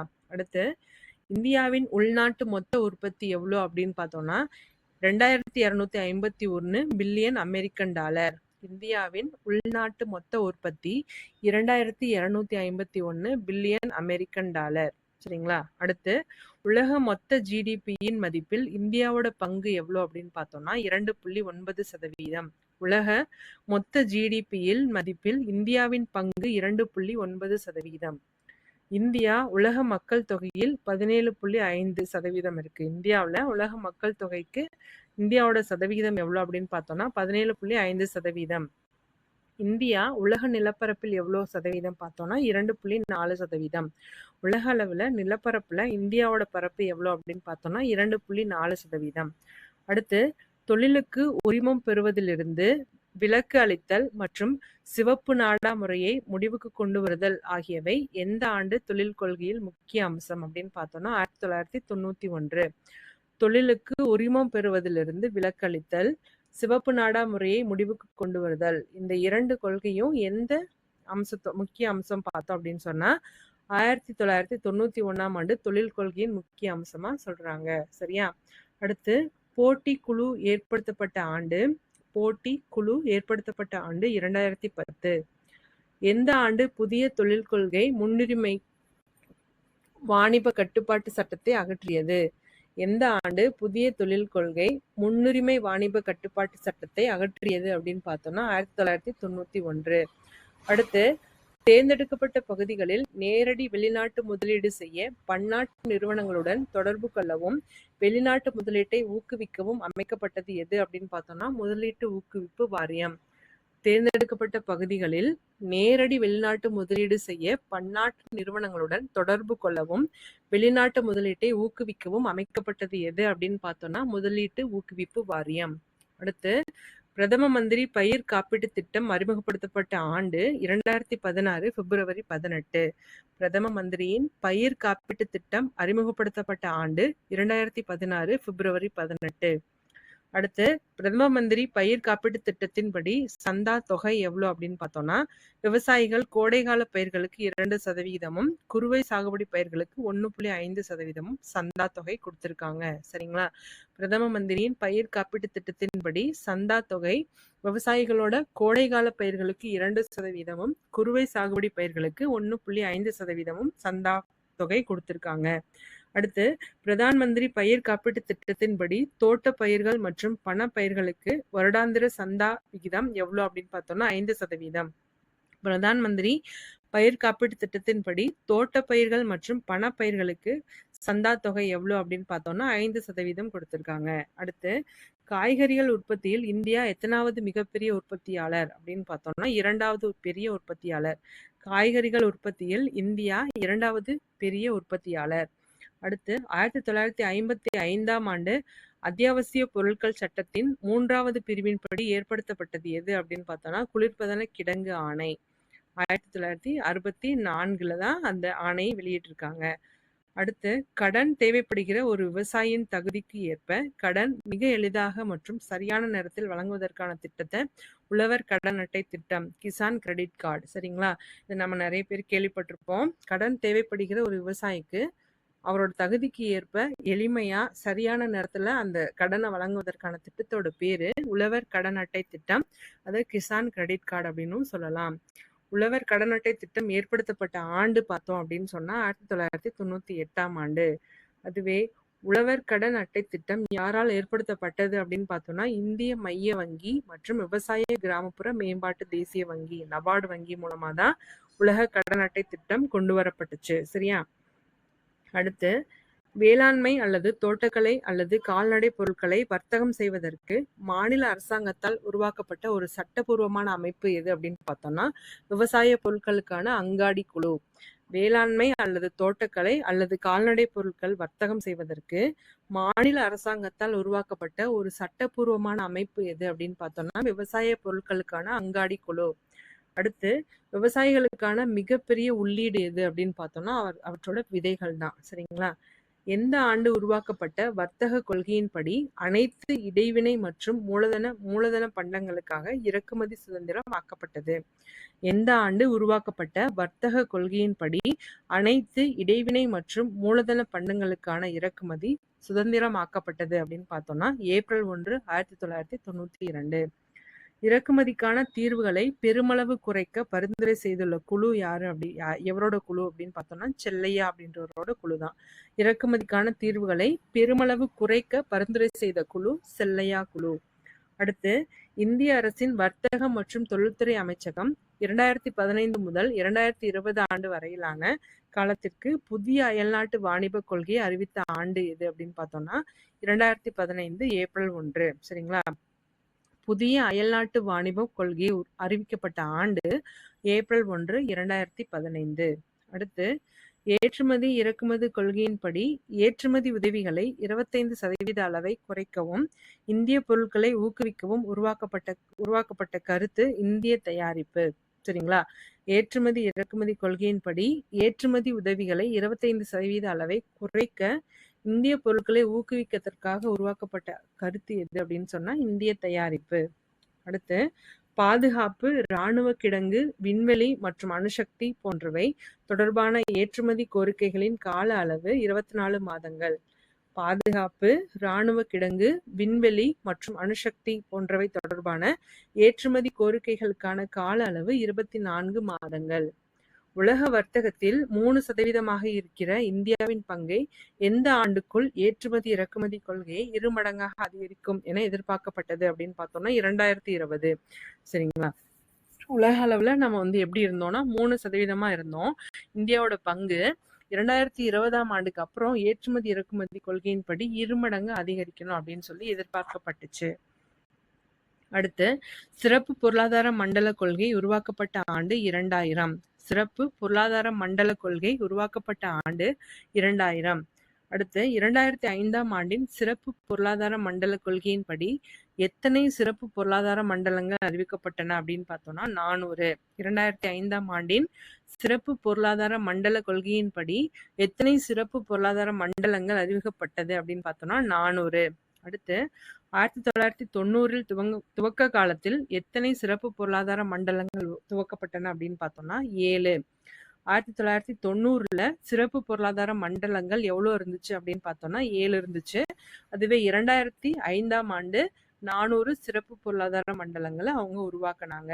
அடுத்து, ஆசியாவின் முதல் ஏற்றுமதி செயலாக்க மண்டலத்தை இந்திய அரசு எந்த ஆண்டு எந்த இடத்தில் துவங்கியது அப்படின்னு பார்த்தோம்னா 1965ஆம் ஆண்டு காண்டிலா அப்படின்ற இடத்துல தான் துவங்கி இருக்கு. ஆசியாவோட முதல் ஏற்றுமதி செயலாக்க மண்டலம் எங்க தொடங்கப்பட்டுச்சு அப்படின்னு பார்த்தோம்னா காண்டிலா அப்படின்ற இடத்துல வருடம் 1965. ஏற்றுமதி செயலாக்க மண்டலம் மாதிரிகளில் பயன்பாட்டை உணர்ந்த நாடுகளில் முதன்மையான நாடு எது அப்படின்னு பார்த்தோம்னா இந்தியா. ஏற்றுமதி செயலாக்க மண்டல மாதிரிகளின் பயன்பாட்டை உணர்ந்த நாடுகளில் முதன்மையான நாடு அப்படின்னு பார்த்தோம்னா இந்தியா. ஏற்றுமதி செயலாக்க மண்டல மாதிரிகளின் பயன்பாட்டை உணர்ந்த நாடுகளில் முதன்மையான நாடு எது அப்படின்னு பார்த்தோம்னா இந்தியா. எந்த வரி என்பது நுகர்வோர் நகரும் பண்டங்கள் மற்றும் பணிகள் மீது விதிக்கப்பட்ட வரியாகும் அப்படின்னு பார்த்தோம்னா எந்த வரி என்பது நுகர்வோர் நகரும் பண்டங்கள் மற்றும் பணிகளின் மீது விதிக்கப்பட்ட வரியாகும் அப்படின்னு பார்த்தோம்னா ஜிஎஸ்டி. சரிங்களா? பண்டங்கள் மற்றும் பணிகள் வரி. பண்டங்கள் மற்றும் பணிகள் வரியை நம்ம எதை சொல்லுவோம்? ஜிஎஸ்டின்னு சொல்லுவோம்.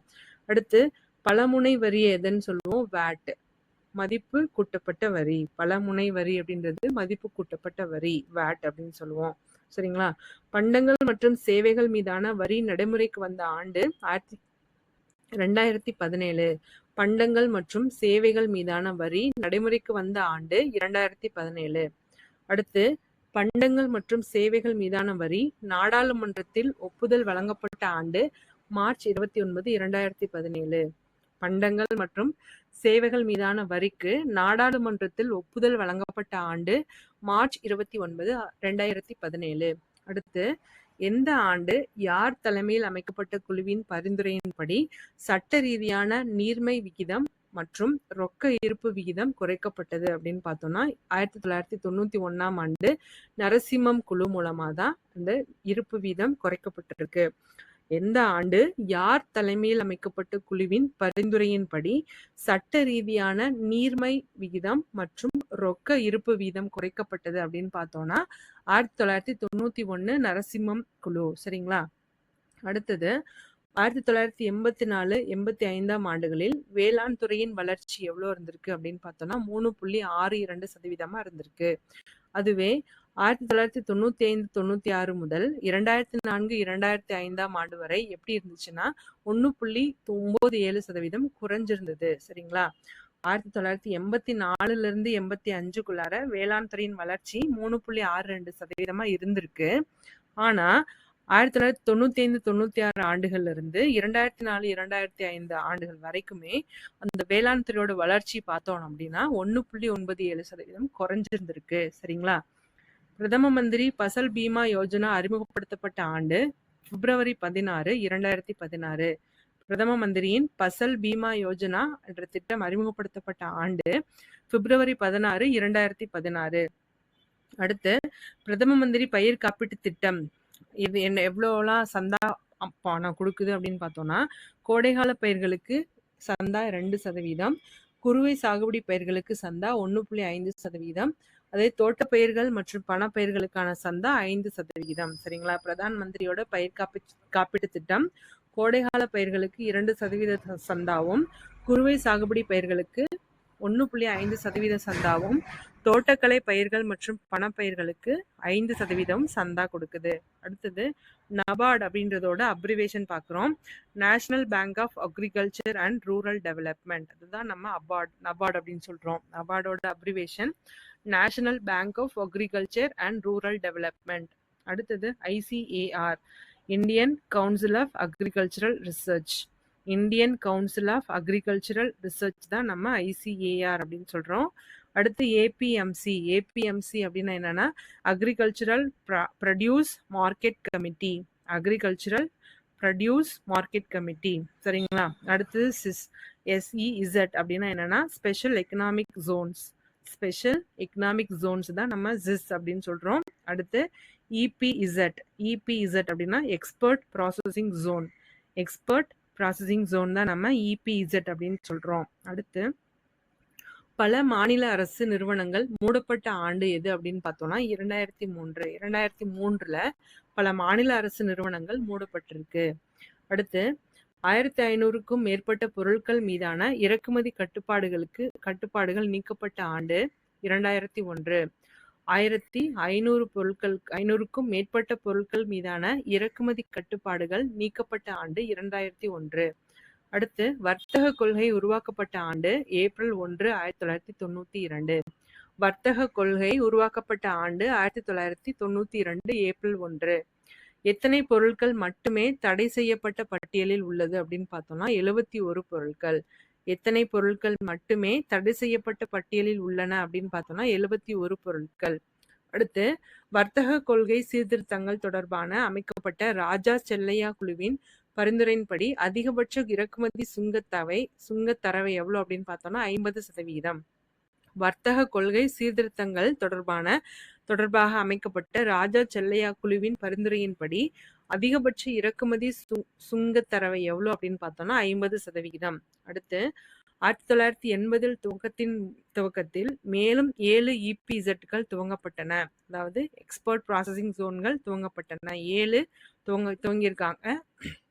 அவை எங்கெங்க அப்படின்னு பார்த்தோம்னா பம்பாயில, நொய்டாவில், சூரத், சென்னை, ஃபால்டா, விசாகப்பட்டினம் இந்த இடங்கள்லாம் இபிஇசட் அதாவது எக்ஸ்போர்ட் ப்ராசஸிங் ஜோன்களை துவங்கியிருக்காங்க 1980வது வருடத்துல. அடுத்து ஜிஎஸ்டி வரி விகிதம் அப்படின்னு சொன்னா 5 விகிதங்கள் இருக்கு. அது 0%, 5%, 12%, 18%, 28%. இந்த 5 விதமான ஜிஎஸ்டி வரி விகிதங்கள் நடைமுறையில இருக்கு. சரிங்களா? அடுத்து நரசிம்மம் குழு பரிந்துரையின்படி சட்ட ரீதியாக நீர்மை விகிதம் மற்றும் ரொக்க இருப்பு விகிதம் குறைக்கப்பட்ட ஆண்டு 1991. நரசிம்மம் குழு பரிந்துரையின்படி சட்ட ரீதியாக நீர்மை விகிதம் மற்றும் ரொக்க இருப்பு விகிதம் குறைக்கப்பட்ட ஆண்டு எது அப்படின்னு பார்த்தோம்னா 1991. யாருடைய குழு அறிக்கையின்படி வாராக்கடன் மற்றும் சொத்து மதிப்பை கணக்கிட புதிய விதிமுறைகளை வகுக்கப்பட்டது அப்படின்னு சொல்லி கேட்டிருக்காங்க. யாருடைய குழு அறிக்கையின்படி வாராக்கடன் மற்றும் சொத்து மதிப்பை கணக்கிட புதிய விதிமுறைகள் வகுக்கப்பட்டன அப்படின்னு பார்த்தோம்னா நரசிம்மம் குழு. அடுத்து ஜிடிபியை பொறுத்து இந்தியா எத்தனையாவது இடத்தில் உள்ளது அப்படின்னு பார்த்தோம்னா 9வது இடம். ஜிடிபியை பொறுத்து இந்தியா 9வது இடத்தில் உள்ளது. அடுத்து ராஜ் கிருஷ்ணாவால் பார்க்கப்பட்ட இந்து வளர்ச்சி வீதம் என்ன அப்படின்னு பார்த்தோம்னா குறைவான பொருளாதார வளர்ச்சியை குறிக்கும். ராஜ் கிருஷ்ணாவால் வார்க்கப்பட்ட இந்து வளர்ச்சி வீதம் என்பது குறைவான பொருளாதார வளர்ச்சியை குறிக்கும். சரிங்களா? அடுத்து தனியார் மயமாதலை குறிக்கிறது எது அப்படின்னு பார்த்தோம்னா முதலீட்டை திரும்ப பெறுதல் மற்றும் தேசிய மயம் நீக்குதல் மற்றும் தொடர் நிறுவனமாக்கல். தனியார் மயமாதலை குறிக்கிறது எதெல்லாம் அப்படின்னு பார்த்தோம்னா முதலீட்டை திரும்ப பெறுதல், தேசிய மயம் நீக்குதல் மற்றும் தொடர் நிறுவனமாக்கல். சரிங்களா? அடுத்து இன்றைய நாட்களில் வளர்ச்சிக்காக ஒவ்வொரு நாடும் ஒன்றையொன்று சார்ந்திருக்க வேண்டுள்ளது. சரிங்களா? நாட்டோட வளர்ச்சிக்காக ஒவ்வொரு நாடுமே மற்றொரு நாட்டை சார்ந்துதான் இருக்க வேண்டியிருக்கு. அடுத்து எல்பிஜிக்கு எதிரான வாதம் எது அப்படின்னு சொன்னா மக்கள் மற்றும் மண்டலங்களுக்கிடையே ஏற்றத்தாழ்வு. எல்பிஜிக்கு எதிரான வாதம் மக்கள் மற்றும் மண்டலங்களுக்கிடையே உள்ள ஏற்றத்தாழ்வு. எஃப்டிஐ என்பதன் விரிவாக்கம் வெளிநாட்டு நேரடி முதலீடு. வெளிநாட்டு நேரடி முதலீடு எஃப்டிஐன்னு சொல்றோம். அதுவே எஃபிஐ அப்படின்றது வெளிநாட்டு தொகுப்பு முதலீடு. எஃபிஐ அப்படின்னா வெளிநாட்டு தொகுப்பு முதலீடு. அடுத்து உலக அளவில் இந்தியா பழங்கள் உற்பத்தியில் மிகப்பெரிய உற்பத்தியாளராக விளங்குகிறது. சரிங்களா? பழங்கள் உற்பத்தியில இந்தியா உலக அளவில் மிகப்பெரிய உற்பத்தியாளராக விளங்குகிறது. அடுத்து வெளிநாட்டு முதலீடை உள்ளடக்கியது எஃப்டிஐ மற்றும் எஃபிஐ. இது ரெண்டுமே சேர்ந்ததுதான் வெளிநாட்டு முதலீடு. அடுத்து விவசாய உற்பத்தி அங்காடி குழு ஒரு சட்டபூர்வமான குழு. விவசாய உற்பத்தி அங்காடி குழு ஒரு சட்டபூர்வமான குழு. அடுத்து புதிய பொருளாதார கொள்கை எதனை உள்ளடக்கியது அப்படின்னு பார்த்தோம்னா வெளிநாட்டு முதலீடு, வெளிநாட்டு தொழில்நுட்பம் மற்றும் வெளிநாட்டு வர்த்தகம். இது எல்லாத்தையுமே உள்ளடக்கியது. புதிய பொருளாதார கொள்கை, வெளிநாட்டு முதலீடு, வெளிநாட்டு தொழில்நுட்பம், வெளிநாட்டு வர்த்தகம், இவை மூன்றையுமே தொடர்புடையதா இருக்கு. சரிங்களா? அடுத்து நிதி தொடர்பான நரசிம்மம் குழுவின் பரிந்துரைகள் சமர்ப்பிக்கப்பட்ட ஆண்டு 1991. நிதி தொடர்பான நரசிம்மம் குழுவின் பரிந்துரைகள் சமர்ப்பிக்கப்பட்ட ஆண்டு 1991. அடுத்து உழவர் கடன் அட்டையை பயன்படுத்தி விவசாயிகள் கூட்டுறவு வங்கிகளில் கடன் பெற முடியாது. உலக கடன் அட்டையை பயன்படுத்தி விவசாயிகள் கூட்டுறவு வங்கிகளில் கடன் பெற முடியாது. சரிங்களா? உழவர் கடன் அட்டையை பயன்படுத்தி விவசாயிகள் கூட்டுறவு வங்கிகளில் கடன் பெற முடியாது. இந்தியாவில் முதல் சிறப்பு பொருளாதார மண்டலம் எங்கு ஏற்படுத்தப்பட்டது அப்படின்னு பார்த்தோம்னா காண்டிலால. இந்தியாவில் முதல் சிறப்பு பொருளாதார மண்டலம் எங்கு ஏற்படுத்தப்பட்டது அப்படின்னு பார்த்தோம்னா காண்டிலா. ஜூலை 1, 2017 நாளின்படி ஜிஎஸ்டியில் அதிகபட்ச வரி விதிப்பு எவ்வளோ அப்படின்னு பார்த்தோம்னா 28%. ஜூலை மாதம் 1ஆம் தேதி 2017 நாளின்படி ஜிஎஸ்டியின் அதிகபட்சமான வரி விதிப்பு எவ்வளோ அப்படின்னு பார்த்தோம்னா 28%. அடுத்து தொழில் உடைமை பொதுத்துறையிலிருந்து தனியார் துறைக்கு மாற்றுவதை நம்ம என்னன்னு சொல்றோம்? தனியார் மயமாக்கல் அப்படின்னு சொல்றோம். தொழில் உடைமையை பொதுத்துறையிலிருந்து தனியார் துறைக்கு மாற்றுவதை நம்ம தனியார் மயமாக்கம் அப்படின்னு சொல்றோம்.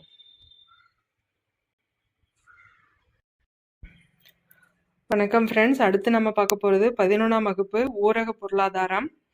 இந்தியா கிராமங்களில் வாழ்கிறது என கூறியவர் காந்தியடிகள். இந்திய மக்கள் தொகை கணக்கெடுப்பின்படி ஊரக பகுதிகளுக்கு அடிப்படை அலகுகளாக அமைவது வருவாய் கிராமம். இந்திய மக்கள் தொகை கணக்கெடுப்பின்படி ஊரக பகுதிகளுக்கு அடிப்படை அலகாக அமைவது வருவாய் கிராமம். 2011ஆம் ஆண்டு மக்கள் தொகை கணக்கெடுப்பின்படி இந்தியாவில் உள்ள மொத்த கிராமங்கள் 6,40,867. 2011ஆம் ஆண்டு மக்கள் தொகை கணக்கெடுப்பின்படி இந்தியாவில் உள்ள மொத்த கிராமங்கள் 6,40,867. 121 கோடியாக உள்ள மொத்த மக்கள் தொகையில் மக்கள் ஊரகங்களில் வகிக்கின்ற மக்கள் 68.84%. 121 கோடியாக உள்ள மொத்த மக்கள் தொகையில ஊரக பகுதிகளில் வைக்கிற மக்களோட சதவிகிதம் 68.84%. ஒரு இந்திய உழவன் கடனிலே பிறந்து கடனிலே வளர்ந்து கடனிலே இறந்து அவன் சந்திக்கும் கடனையே விட்டு செல்கிறான் என்று கூறியவர் யார் அப்படின்னு பார்த்தோம்னா ஆங்கில எழுத்தாளர் சர் மால்கம் டார்லிங் அப்படின்றவர் தான் சொல்லியிருக்காரு. ஒரு இந்திய உழவன் கடனிலேயே பிறந்து கடனிலே வளர்ந்து கடனிலே இருந்து அவன் சந்திக்கும் கடனையே விட்டு செல்கிறான் அப்படின்னு கூறியவர் ஆங்கில எழுத்தாளர் சர் மால்கம் டார்லிங் அப்படின்றவர். ஒருபுறம் கிராமங்கள் காலியாகவும் மறுபுறம் நகரங்கள் நெரிசலாகவும் உள்ளன. இது இரட்டை நஞ்சாக்கள் என குறிப்பிட்டவர் யார் அப்படின்னு பார்த்தோம் அப்படின்னா சுமாசர் அப்படின்றவர் தான். ஒருபுறம் கிராமங்கள் காலியாகவும் மறுபுறம் நகரங்கள் நெரிசலாகவும் உள்ளன. இது இரட்டை நஞ்சாக்கள் என்று குறிப்பிட்டவர் சுமாசர் அப்படின்றவர். அடுத்து தற்போதைய வளர்ச்சி வகை முறை அபாயகரமானது என்று சிறியது அழகு என்ற நூலின் விளக்கியவர் சுமாசர். தற்போதைய வளர்ச்சி வகை முறை அபாயகரமானது என்றும் சிறியது அழகு என்றும் கூறியவர் சுமாசர். PURA என்ற திட்டத்தை அறிமுகப்படுத்தியவர் அப்துல் கலாம். பணிக்கான படிப்பு என்ற ஆய்விற்காக 2010ஆம் ஆண்டு பொருளாதாரத்திற்கான நோபல் பரிசு பெற்றவர்கள். பணிக்கான படிப்பு என்ற ஆய்விற்காக 2010ஆம் ஆண்டு பொருளாதாரத்திற்கான நோபல் பரிசை பெற்றவர்கள் யார் அப்படின்னு பார்த்தோம்னா பீட்டர் டயமண்ட், கிறிஸ்டோர் பிசாரிக்ஸ், டேல் மார்டின்கன். இவங்க 3 பேருமே பணிக்கான படிப்பு என்ற ஆய்விற்காக 2010ஆம் ஆண்டு பொருளாதாரத்திற்கான நோபல் பரிசை பெற்றிருக்காங்க. பீட்டர் டயமண்ட், கிறிஸ்டோர் பிசாரிக்ஸ் மற்றும் டேல் மார்டின்கன் 3 பேரும். அடுத்து பொருளாதார கொள்கைகள் மற்றும் ஒழுங்குமுறைகள் எப்படி வேலையின்மை, வேலை காலியிடங்கள் மற்றும் கூலி ஆகியவற்றை பாதிக்கிறது என அறிந்து கொள்ள பயன்படும் முறை DMP முறை. பொருளாதார கொள்கைகள் மற்றும் ஒழுங்குமுறைகள் எப்படி வேலையின்மை, வேலை காலியிடங்கள் மற்றும் கூலி ஆகியவற்றை பாதிக்கிறது அப்படின்றத அறிந்து கொள்ள பயன்படும் முறை என்னன்னு சொல்றோம்? DMP முறை அப்படின்னு சொல்றோம். வேளாண் தொழிலாளர் விசாரணை குழு அறிக்கையின்படி எத்தனை சதவீத வேளாண் தொழிலாளர்கள் குறை வேலையுடைமையில் உள்ளனர் அப்படின்னு பார்த்தோம்னா 84%. அடுத்து SSI ஆனது எந்த ஆண்டின் சிறு குறு மற்றும் நடுத்தர நிறுவனங்களின் வளர்ச்சி சட்டத்தின்படி வகைப்படுத்துகிறது அப்படின்னு பார்த்தோம்னா 2006. SSI எந்த ஆண்டின் சிறு குறு மற்றும் நடுத்தர நிறுவனங்களின் வளர்ச்சி திட்டத்தின்படி வகைப்படுத்துது அப்படின்னு பார்த்தோம்னா 2006. கிராம மக்கள் குறிப்பிட்ட காலத்தில் வாங்கிய கடனை திருப்பி செலுத்த இயலாமல் கடனின் அளவு அதிகரித்து கொண்டே செல்லும் நிலையை என்னன்னு சொல்றோம்? ஊரக கடன் சுமை. சரிங்களா? இந்தியாவில் 2015ஆம் ஆண்டு சமூக பொருளாதார மற்றும் சாதி ரீதியான கணக்கெடுப்பின்படி எத்தனை சதவீத மக்கள் ஊரக பகுதிகளில் வைக்கின்றனர் அப்படின்னு பார்த்தோம்னா 73%. 2015ஆம் ஆண்டின் கணக்கெடுப்பின்படி இந்தியாவில் ஊரக பகுதிகளில் வைக்கும் மக்களோட அளவு எவ்வளோ அப்படின்னு பார்த்தோம்னா 73%. 1975ஆம் ஆண்டு இந்திய அரசாங்கம் ஊரக வங்கிகளின் செயல்பாடுகள் குறித்து ஆராய ஊரக வங்கிகள் பணிபுரிந்து கொண்டு குழு அமைக்கப்பட்டு எந்த வங்கியில் ஏற்படுத்தப்பட்டது அப்படின்னு பார்த்தோம்னா வட்டார ஊரக வங்கி, ரீஜனல் ரூரல் பேங்க். அடுத்து ஒரே மாதிரியான சமூக பொருளாதார பின்னணி கொண்ட 20 பெண்கள் வரை கொண்ட தன்னிச்சையான அமைப்பு எது அப்படின்னு சொன்னா சுய உதவி குழு அப்படின்னு சொல்றோம். ஒரே மாதிரியான சமூக பொருளாதார பின்னணி கொண்ட 20 பெண்கள் வரை கொண்ட ஒரு தன்னிச்சையான அமைப்பு சுய உதவி குழு. SBLP திட்டம் ஆரம்பிக்கப்பட்ட ஆண்டு 1992. நபார்டின் எந்த திட்டத்தின்படி உறுப்பினர்கள் கடனை சரியாக திரும்ப செலுத்திய பதிவை வைத்திருக்கும் சுய உதவி குழுக்கள் வங்கியின் கடன் பெற இயலும் அப்படின்னு பார்த்தோம்னா SHG வங்கி இணைப்பு திட்டம். நபார்டு வங்கியோட எந்த திட்டத்தின்படி உறுப்பினர்கள் கடனை சரியாக திரும்பி செலுத்திய பதிவை வைத்திருக்கும் சுய உதவி குழுக்கள் வங்கியில் கடன் பெற முடியும் அப்படின்னு பார்த்தோம்னா HHG அப்படின்ற ஒரு வங்கி இணைப்பு திட்டம் மூலமா. அடுத்து சிறு குறு நிதி நிறுவனங்களுக்கு, வங்கி சாரா நிதி நிறுவனங்களுக்கு மற்றும் நடுத்தர நிறுவனங்களுக்கு கடன் வழங்கும் வங்கி எதுன்னு சொல்றோம்னு பார்த்தோம்னா முத்ரா வங்கி. முத்ரா MUDRA. சிறு குறு நிதி நிறுவனங்களுக்கு மற்றும் வங்கி சாரா நிதி நிறுவனங்களுக்கு மற்றும் நடுத்தர நிறுவனங்களுக்கு கடன் வழங்கும் வங்கி எது அப்படின்னு பார்த்தோம்னா முத்ரா வங்கி. அடுத்து முத்ரா வங்கி எப்போது துவங்கப்பட்டது அப்படின்னு பார்த்தோம்னா 2015ஆம் ஆண்டு ஏப்ரல் 8ஆம் தேதி.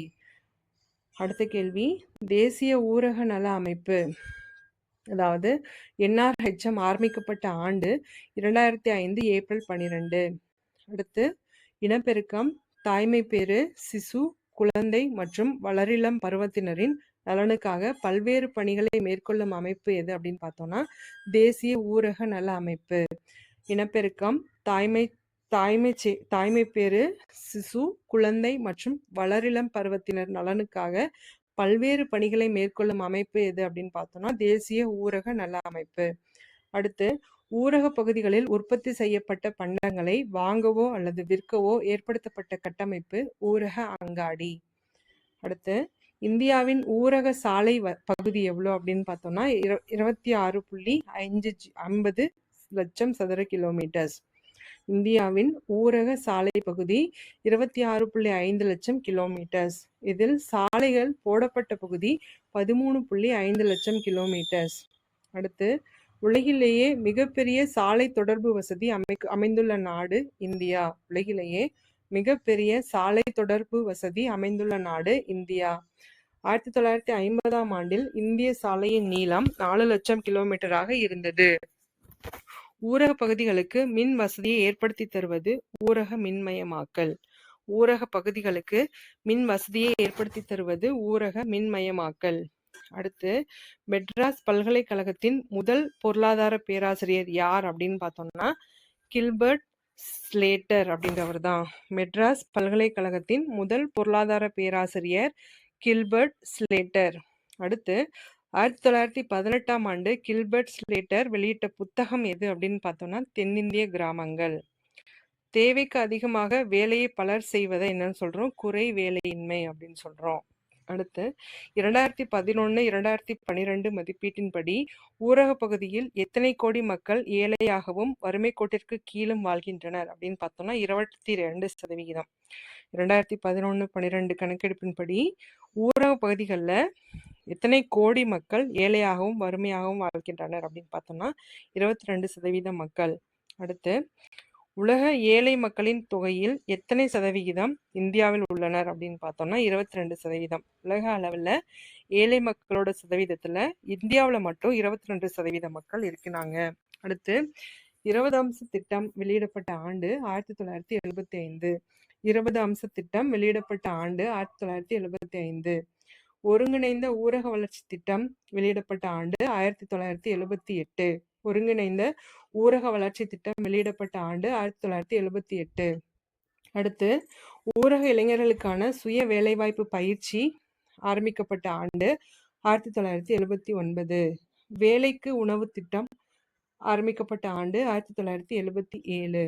அடுத்து தேசிய ஊரக வேலைவாய்ப்பு திட்டம் 1980. ஊரக நிலமற்றோர் வேலைவாய்ப்பு உறுதி திட்டம் 1983. ஜவஹர் வேலைவாய்ப்பு திட்டம் அறிவிக்கப்பட்ட ஆண்டு 1989. மகாத்மா காந்தி தேசிய ஊரக வேலைவாய்ப்பு உறுதி திட்டம் 2006. பிரதான் மந்திரி ஆதார் கிராம் சதக் யோஜனா 2010.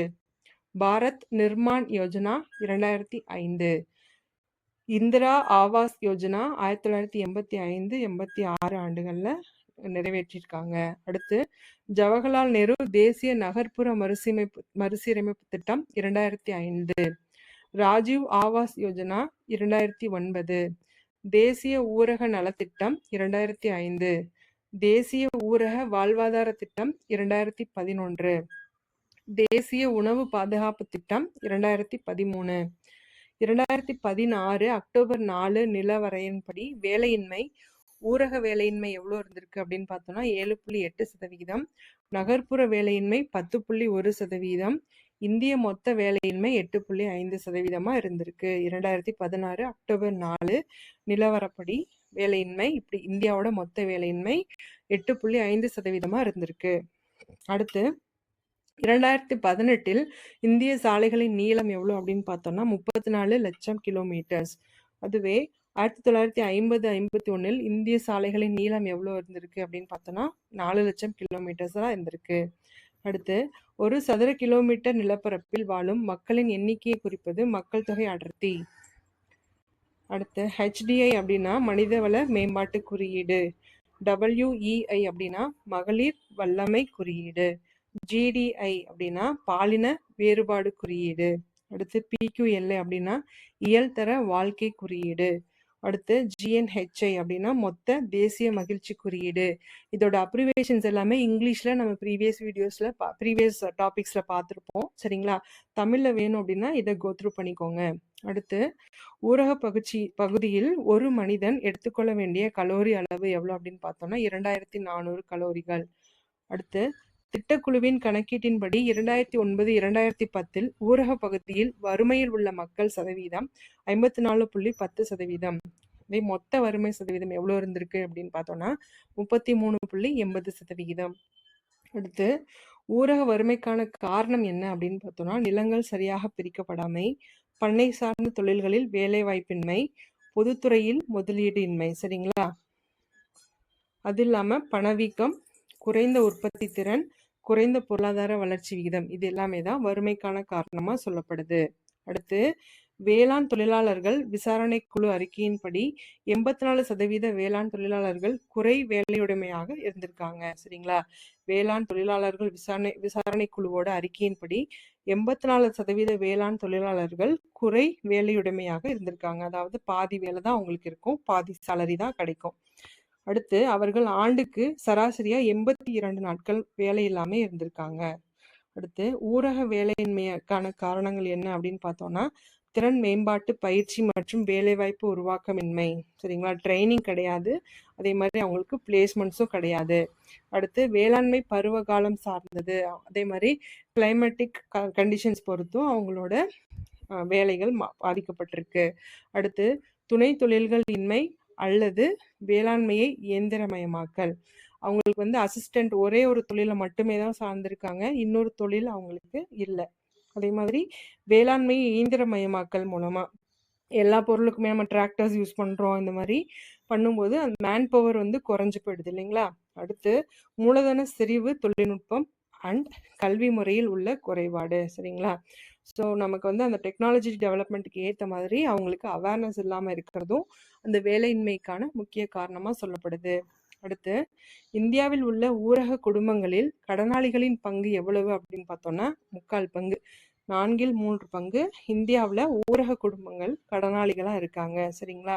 அடுத்து கில்பர்ட் ஸ்லேட்டர் தமிழ்நாட்டில் எந்தெந்த கிராமங்களை ஆய்வு செய்து 1918ஆம் ஆண்டு சில தென்னிந்திய கிராமங்கள் என்ற புத்தகத்தை வெளியிட்டார் அப்படின்னு பார்த்தோம்னா தமிழ்நாட்டில் இருக்க சில கிராமங்களை ஆராய்ச்சி செஞ்சு அவர் இந்த சில தென்னிந்திய கிராமங்கள் அப்படின்ற புத்தகத்தை வெளியிட்டிருக்காரு. அது என்னென்ன கிராமங்கள்னு பார்க்கலாம். வடமலைபுரம் ராமநாதபுரத்தில், அடுத்து கங்கை கொண்டான் திருநெல்வேலியில, பாலக்குறிச்சி தஞ்சாவூர்ல, அடுத்து துசி அப்படின்ற ஒரு இடத்துல வட ஆற்காட்டில் இருக்கு. சரிங்களா? இந்த கிராமங்கள் எல்லாம் அவர் ஆராய்ச்சி பண்ணிட்டு தான் சில தென்னிந்திய கிராமங்கள் அப்படின்ற புத்தகத்தை கில்பர்ட் ஸ்லேட்டர் வெளியிட்டிருக்காரு. அடுத்து ஊரக பகுதிகளுக்கு மின் அனுப்புகையில் ஏற்படும் இழப்பு எவ்வளோ அப்படின்னு பார்த்தோம்னா 25%. ஊரக பகுதிகளுக்கு மின் அனுப்பும் போதே அதோட இழப்பு எவ்வளோ இருக்குன்னா 25% இருந்திருக்கு. அடுத்து 2011 கணக்கெடுப்பின்படி மொத்த மக்கள் தொகையில் ஊரகத்தில் வாழும் மக்கள் தொகையின் சதவீதம் 60%. 2017 மார்ச் முடிவில் இந்தியாவில் முழுமையாக மின் தொடர்பை பெற்ற கிராமங்களின் சதவிகிதம் 99.25%. 2017 மார்ச் முடிவில் இந்தியாவில் முழுமையாக மின் தொடர்பை பெற்ற கிராமங்கள் எவ்வளோ அப்படின்னு பார்த்தோம்னா 99.25%. அடுத்து ஓர் அறையையே வீடாக பயன்படுத்தும் குடும்பங்கள் எவை அப்படின்னு பார்த்தோம்னா 38%. ஒரு அறையையே வீடாக பயன்படுத்தும் குடும்பங்கள் 38%. 2 அறைகளை வீடாக பயன்படுத்தும் குடும்பங்கள் 36%. 2 அறைகளை வீடாக பயன்படுத்தும் குடும்பங்கள் 36%. அடுத்து நபார்ட் கணக்கெடுப்பின்படி 2.2 மில்லியன் சுய உதவி குழுக்கள் இந்தியாவில் உள்ளன. இந்தியாவில் 2.2 மில்லியன் சுய உதவி குழுக்கள் இருக்கிறதா நபார்ட் கணக்கிட்டிருக்காங்க. அடுத்து சுய உதவி குழுக்கள் மாதாந்திர சேமிப்பு தொகை எவ்வளோ அப்படின்னு பார்த்தோம்னா 10 இருந்து ரூபாய் 50 வரைக்கும். சுய உதவி குழுக்களோட மாதாந்திர சேமிப்பு தொகை ரூபாய் 10 இருந்து ரூபாய் 50 வரை. அடுத்து குறு சிறு மற்றும் நடுத்தர நிறுவனங்களின் வளர்ச்சி சட்டம் எப்போ இயற்றப்பட்டது அப்படின்னு பார்த்தோம்னா 2006ஆம் ஆண்டு. குறு சிறு மற்றும் நடுத்தர நிறுவனங்களின் வளர்ச்சி சட்டம் 2006ஆம் ஆண்டு இயற்றப்பட்டது.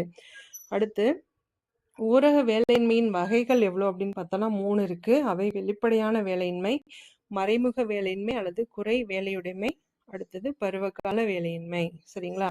அடுத்து ஊரக பொருளாதாரத்தில் உள்ள பிரச்சனைகள் என்னென்ன அப்படின்னு பார்த்தோம்னா எழுத்தறிவின்மை, போதிய தொழில்நுட்ப அறிவின்மை. சரிங்களா? அடுத்து வேளாண்மை பொருட்களை அங்காடிப்படுத்தும் வசதிகள் குறைவு. சரிங்களா? அவங்க அறுவடை செஞ்ச பொருட்களை அவங்களால ப்ராப்பரா சேவ் பண்ணி வைக்க முடியல. அடுத்து நீர், மின்சாரம், போக்குவரத்து, கல்வி நிறுவனங்கள், தகவல் தொடர்பு, மருத்துவ வசதி போதுமையானதாக இல்லை. அடுத்தது நலிவடைந்த ஊரக தொழிற்சாலைகள், அடுத்து பழமையான தொழில்நுட்ப முறைகள். இதனாலதான் ஊரக பொருளாதாரத்துல நிறைய பிரச்சனைகளை சந்திச்சிருக்காங்க. அடுத்து அடிப்படை தேவைகளை பூர்த்தி செய்வதற்கு தேவையான வருமானத்தை ஈட்ட முடியாத நிலை என்னன்னு சொல்றோம்? வறுமை அப்படின்னு சொல்றோம். அடிப்படை தேவைகளுக்கான பூர்த்தி செய்வதற்கு தேவையான வருமானத்தை ஈட்ட முடியாத நிலையை நம்ம வறுமை அப்படின்னு சொல்றோம். அடுத்து ஊரக பகுதியில் மறைமுக வேலையின்மை எவ்வளவு இருந்திருக்கு அப்படின்னு பார்த்தோம்னா 25% முதல் 30% வரைக்கும் இருந்திருக்கு. இந்தியாவில் 2009ஆம் ஆண்டில் குறு கடன் வழங்கும் நிறுவனங்களின் எண்ணிக்கை 150. இந்தியாவில் உடல் நல தரத்தில் முன்னிலையில் உள்ள மாநிலம் கேரளா. உடல் நல தரத்தில் முன்னிலையில் உள்ள மாநிலம் கேரளா.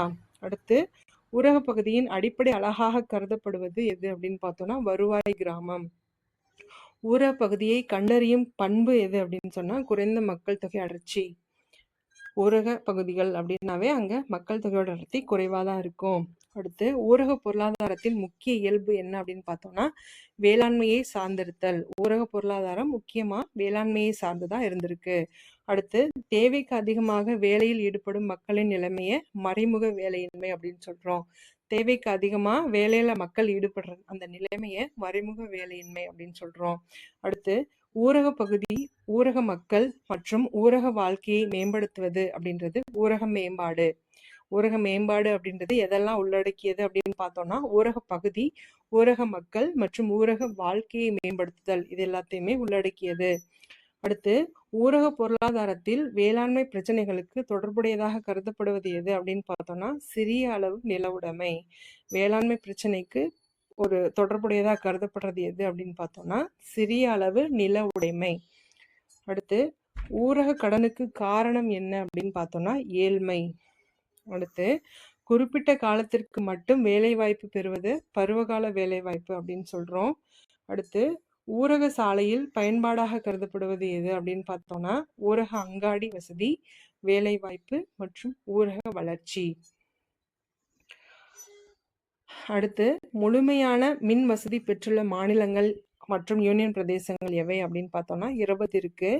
முழுமையான மின் வசதி பெற்றுள்ள மாநிலங்கள் மற்றும் யூனியன் பிரதேசங்கள் எவை எவை அப்படின்னு பார்த்தோம்னா அவை சண்டிகர், டெல்லி, ஹரியானா, இமாச்சல பிரதேசம், பஞ்சாப், ராஜஸ்தான், டையூ டாமன், தாத்ரா மற்றும் நாகர் ஹவேலி, கோவா, குஜராத். சண்டிகர், டெல்லி, ஹரியானா, இமாச்சல பிரதேசம், பஞ்சாப், ராஜஸ்தான், டையூ மற்றும் டாமன், தாத்ரா மற்றும் நாகர் ஹேவிலி, கோவா, குஜராத், மகாராஷ்டிரா, ஆந்திர பிரதேசம், கேரளா, லட்சத்தீவுகள், புதுச்சேரி, தமிழ்நாடு, தெலுங்கானா, அந்தமான் நிக்கோபர், சிக்கிம் மற்றும் திரிபுரா. இவை எல்லாமே முழுமையான மின் வசதி பெற்றுள்ள மாநிலங்கள் மற்றும் யூனியன் பிரதேசங்கள்.